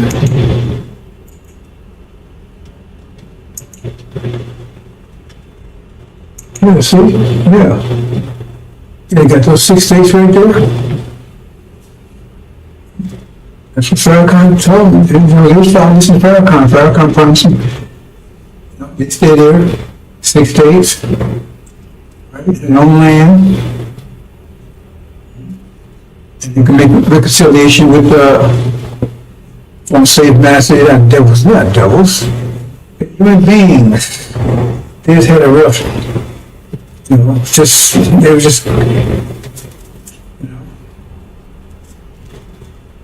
there's some things wrong, but now, they're going to make amends and make reparations. So 6 states. And in addition to that, they gave everybody $1 million. Everybody paid $1 million. Thank you, Farrakhan. They're so happy. Thank you, Farrakhan. Thank you, Farrakhan. And you got 6 states. As you promised us, we got 6 states. Thank you. Thank you, Farrakhan. And this was a year ago. 6 states. Thank you, Farrakhan. Right? Everybody got $1 million. Everybody $1 million. They're rejoicing. They're so happy. We made it. We made it. We got America, man. We got reconciliation for a master. We got 6 states. Everybody got $1 million. We're all rich. That was a year ago. We left.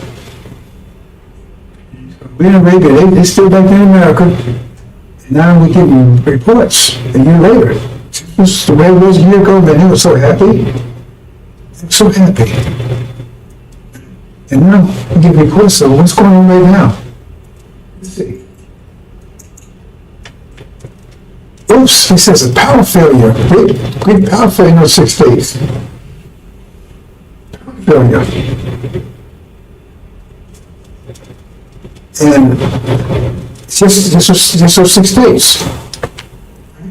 So,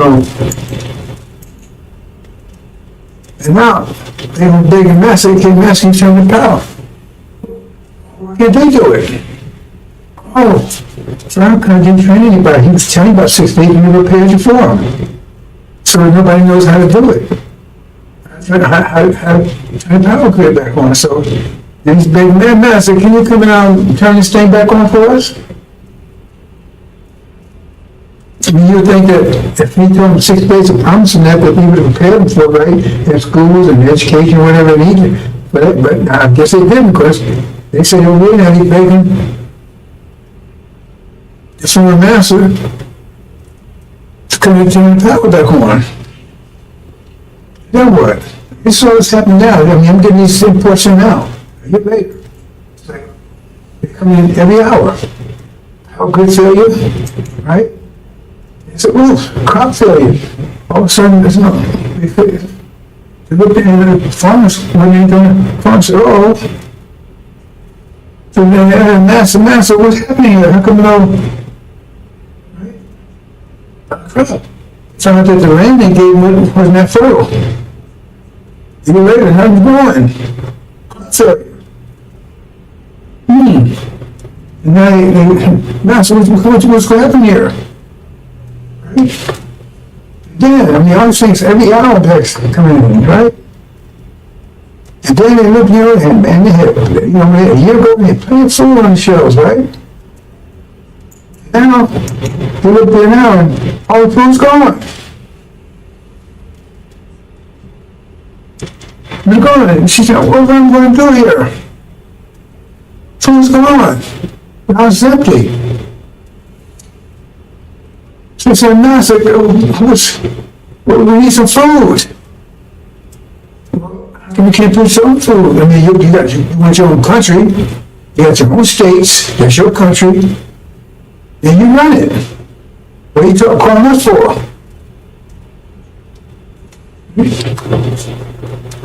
So they're praying, and then, oops, no fuel. But there's no fuel there. Well, you got to buy your fuel. You got to produce your own fuel. What you calling us for? You got your own 6 states now. What you calling us for? Go and get some fuel. You got money, right? You got your own states. So you got your own. What you calling us for? You said you wanted your own, so now you got it. You got your reparations. So we don't owe you anything anymore. You anything anymore, so what you calling us for? You don't owe you anything. You said you agreed to 6 states and $1 million per person. You took that instead of the inheritance, what you call Abrahamic covenant, Arabian. Your brothers and sisters, they left, they took that was all for them, they took it. And you said, no, I want this instead. So now you got it. So what you calling us for? Oh, no communications. Oh, man. No communications, right?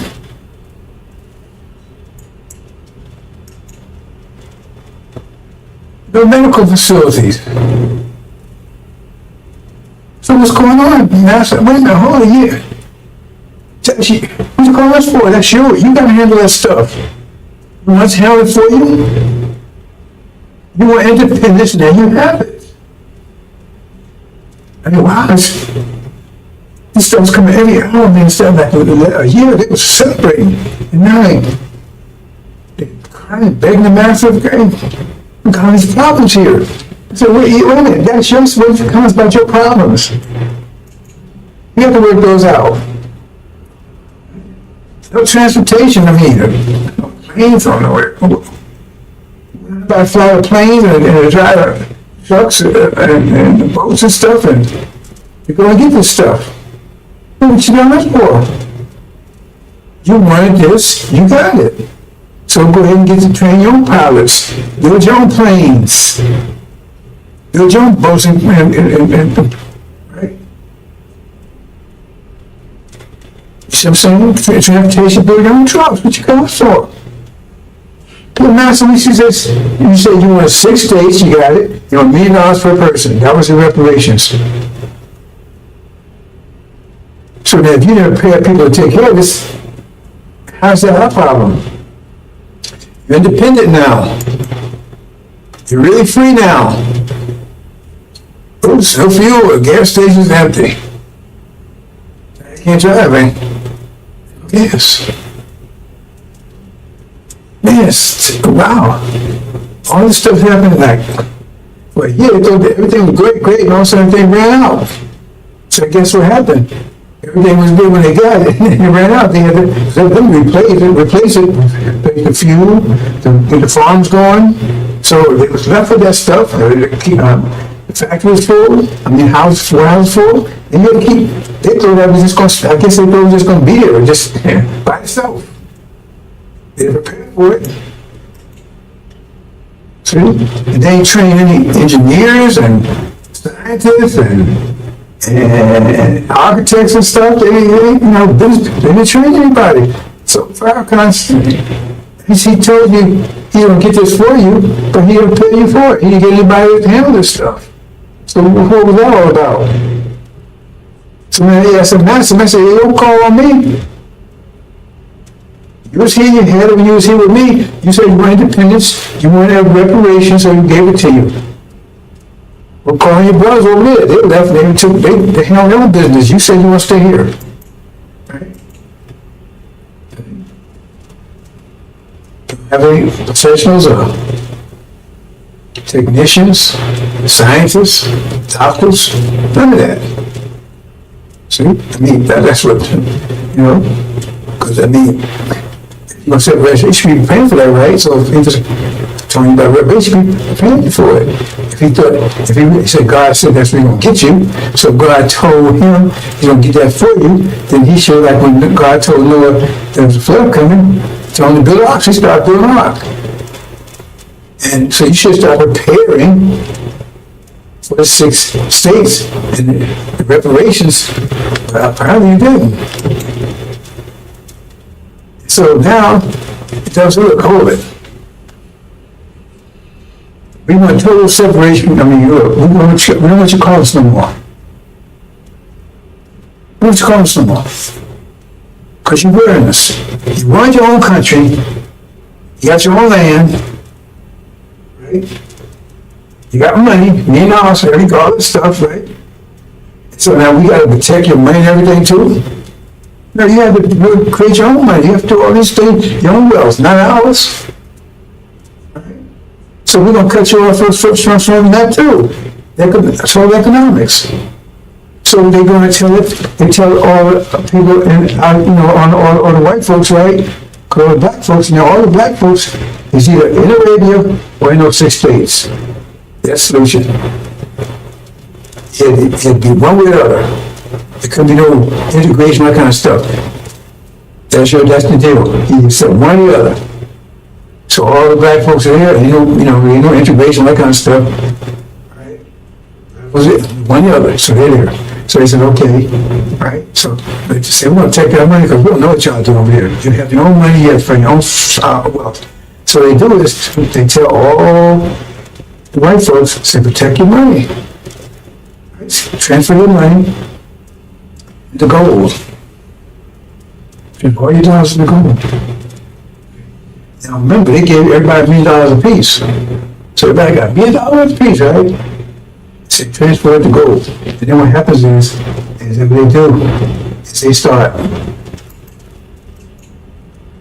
just printing money. Just start printing money. You understand what that means? It's inflation.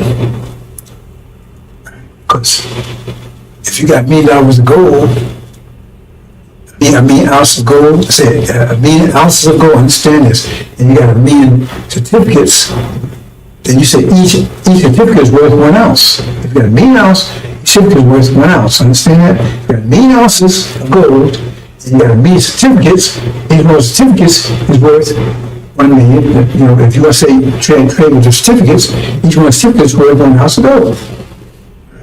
If you take and print,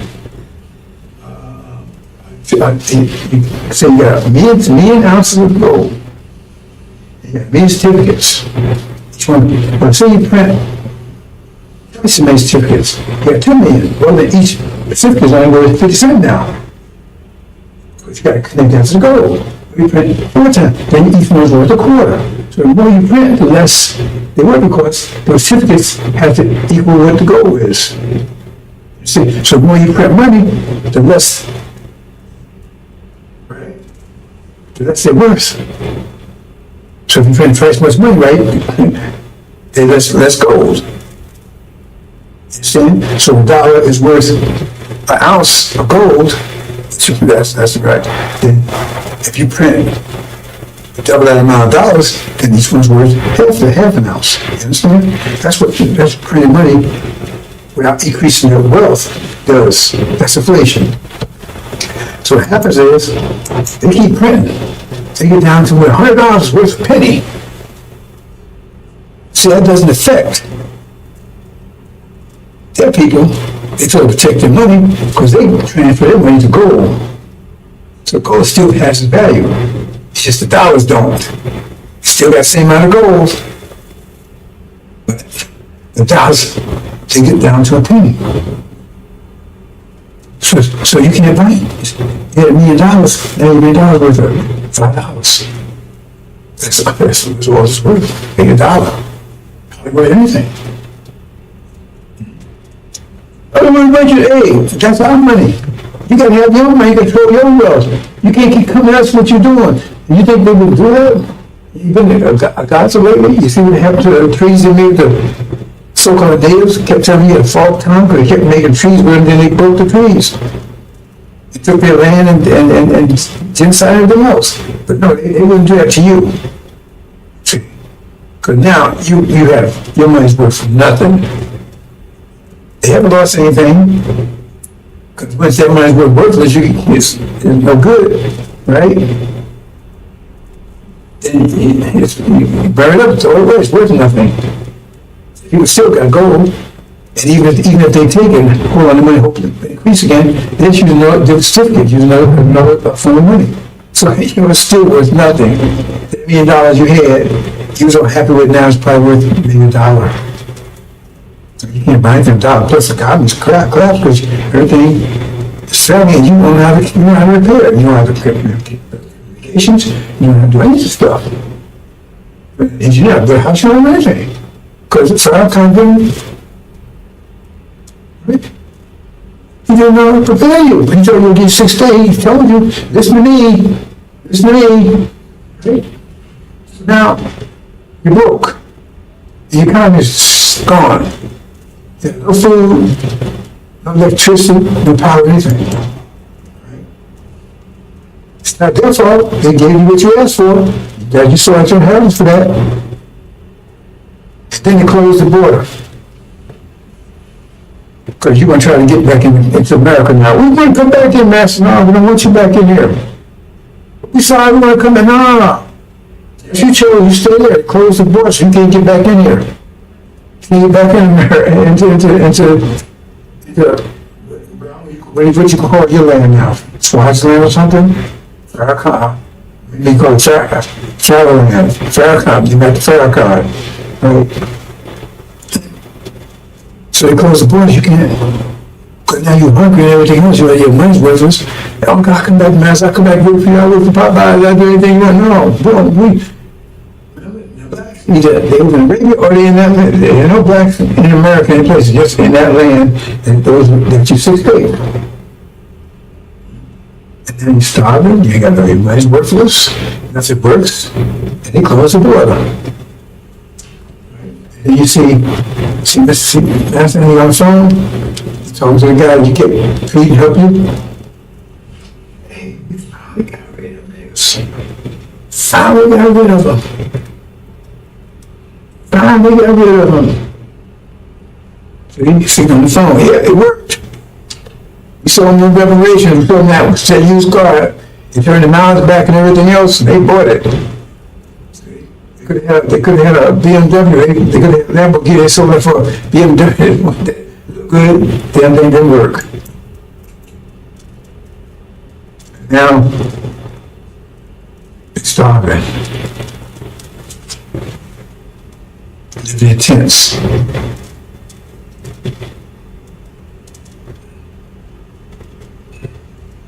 Praying.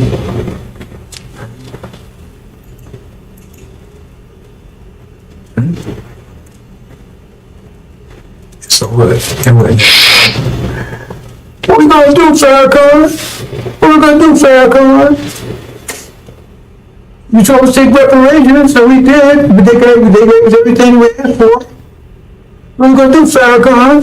What we gonna do? Pray, pray, pray, pray. That's his answer. Pray, pray, pray.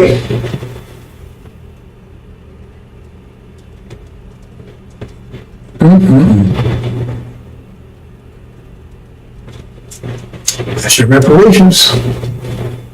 Like Elijah Muhammad said, the big picture. Leave him, black stand on the shore, the one stay behind, that was whooping their ass. But they thought you think they would give you some land if they care you?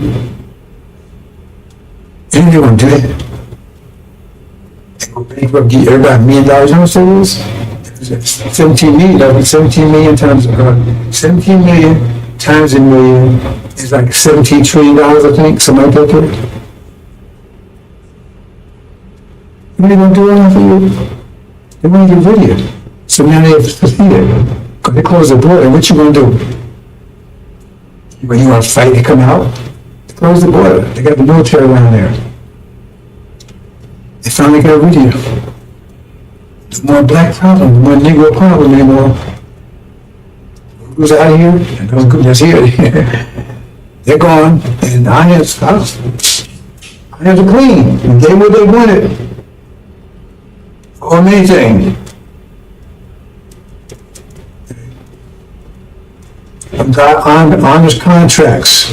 I mean, on the contract with Jacob, he sold his birthright for a bowl of soup to Jacob.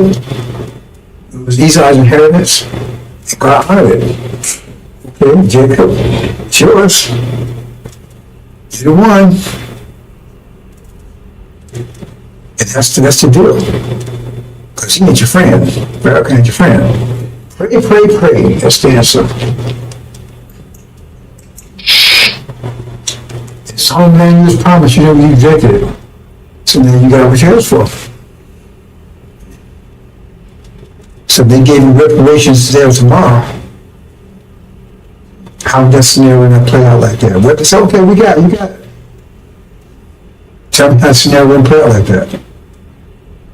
And tell me why they wouldn't do it. They love you so much, they can say, okay, we're going to take care of them. And I said, go out there and take care of you when he was right here. He was working at Popeyes and then they get up on Section 8, all that stuff right here with they, because they're trying to get rid of stuff right now. Trump's trying to get all that stuff right now. Because they're closing on you don't realize it. Anyway, that's just, that's what's happening in America. Of course, coming here. It's a disaster over there. I just got a call. Oh, really? You serious? Our ambassador just got a call from I don't know what they call it. We call it Thailand or something. I've got something called right there. That's his thing. They begging us to come and help. Can they come over here? Can we come and get them? Really? Can we come and get them? Bring them? Oh, no. And he went and asked, Master Fard Muhammad, right? He said, no, hell no. We can go over and get them. I agree with that. Yeah, the bastard said he's called him and he passed the word to Master Muhammad. Master Muhammad said, send him back. Master, no, we can't come and get you. You chose, you made your choice, live with it. Or die, whatever the situation is. Wow. I can't believe it. They actually sent a message over. Well, they did not have any communication, but somehow they got the information over to him and said, would we please come and get him? No. And don't waste time communicating us anymore. You got your land, you got your reputation, you got your money, you got Farrakhan, you're here. Yeah, I know. Talk to him, let him straighten out for you. You want to sell your idea, you just sell them. So you want an idea, reparations, we told you. Suleiman Bay, he was the messenger to you, telling you, look man, let's go home. You said no. You chose not to.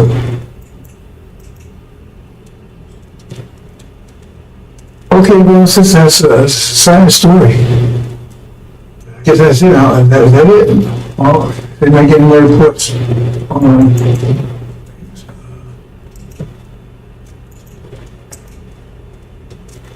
Okay, he says that was a Matthew Muhammad's final decision, and I think we closed communications off from there. So that's it, brothers and sisters. We got those guys that came in. All that came in to me. I came in fast. Over here.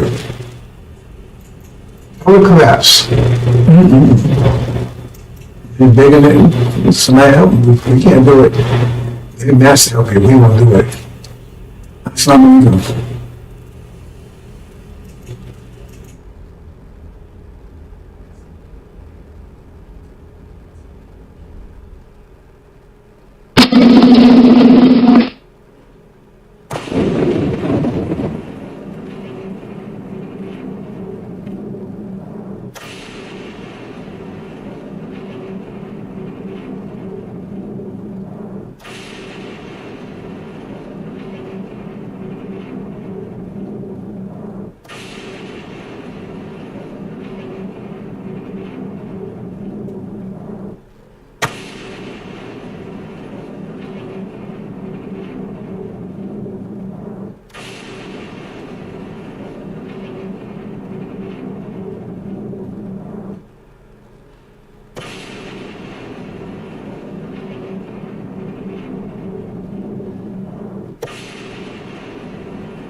Update, brothers and sisters, got another late report in.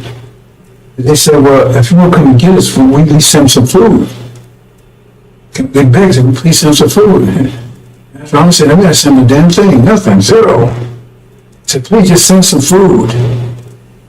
This guy that in. He says, can you come and get it? Please send some food. He says, no.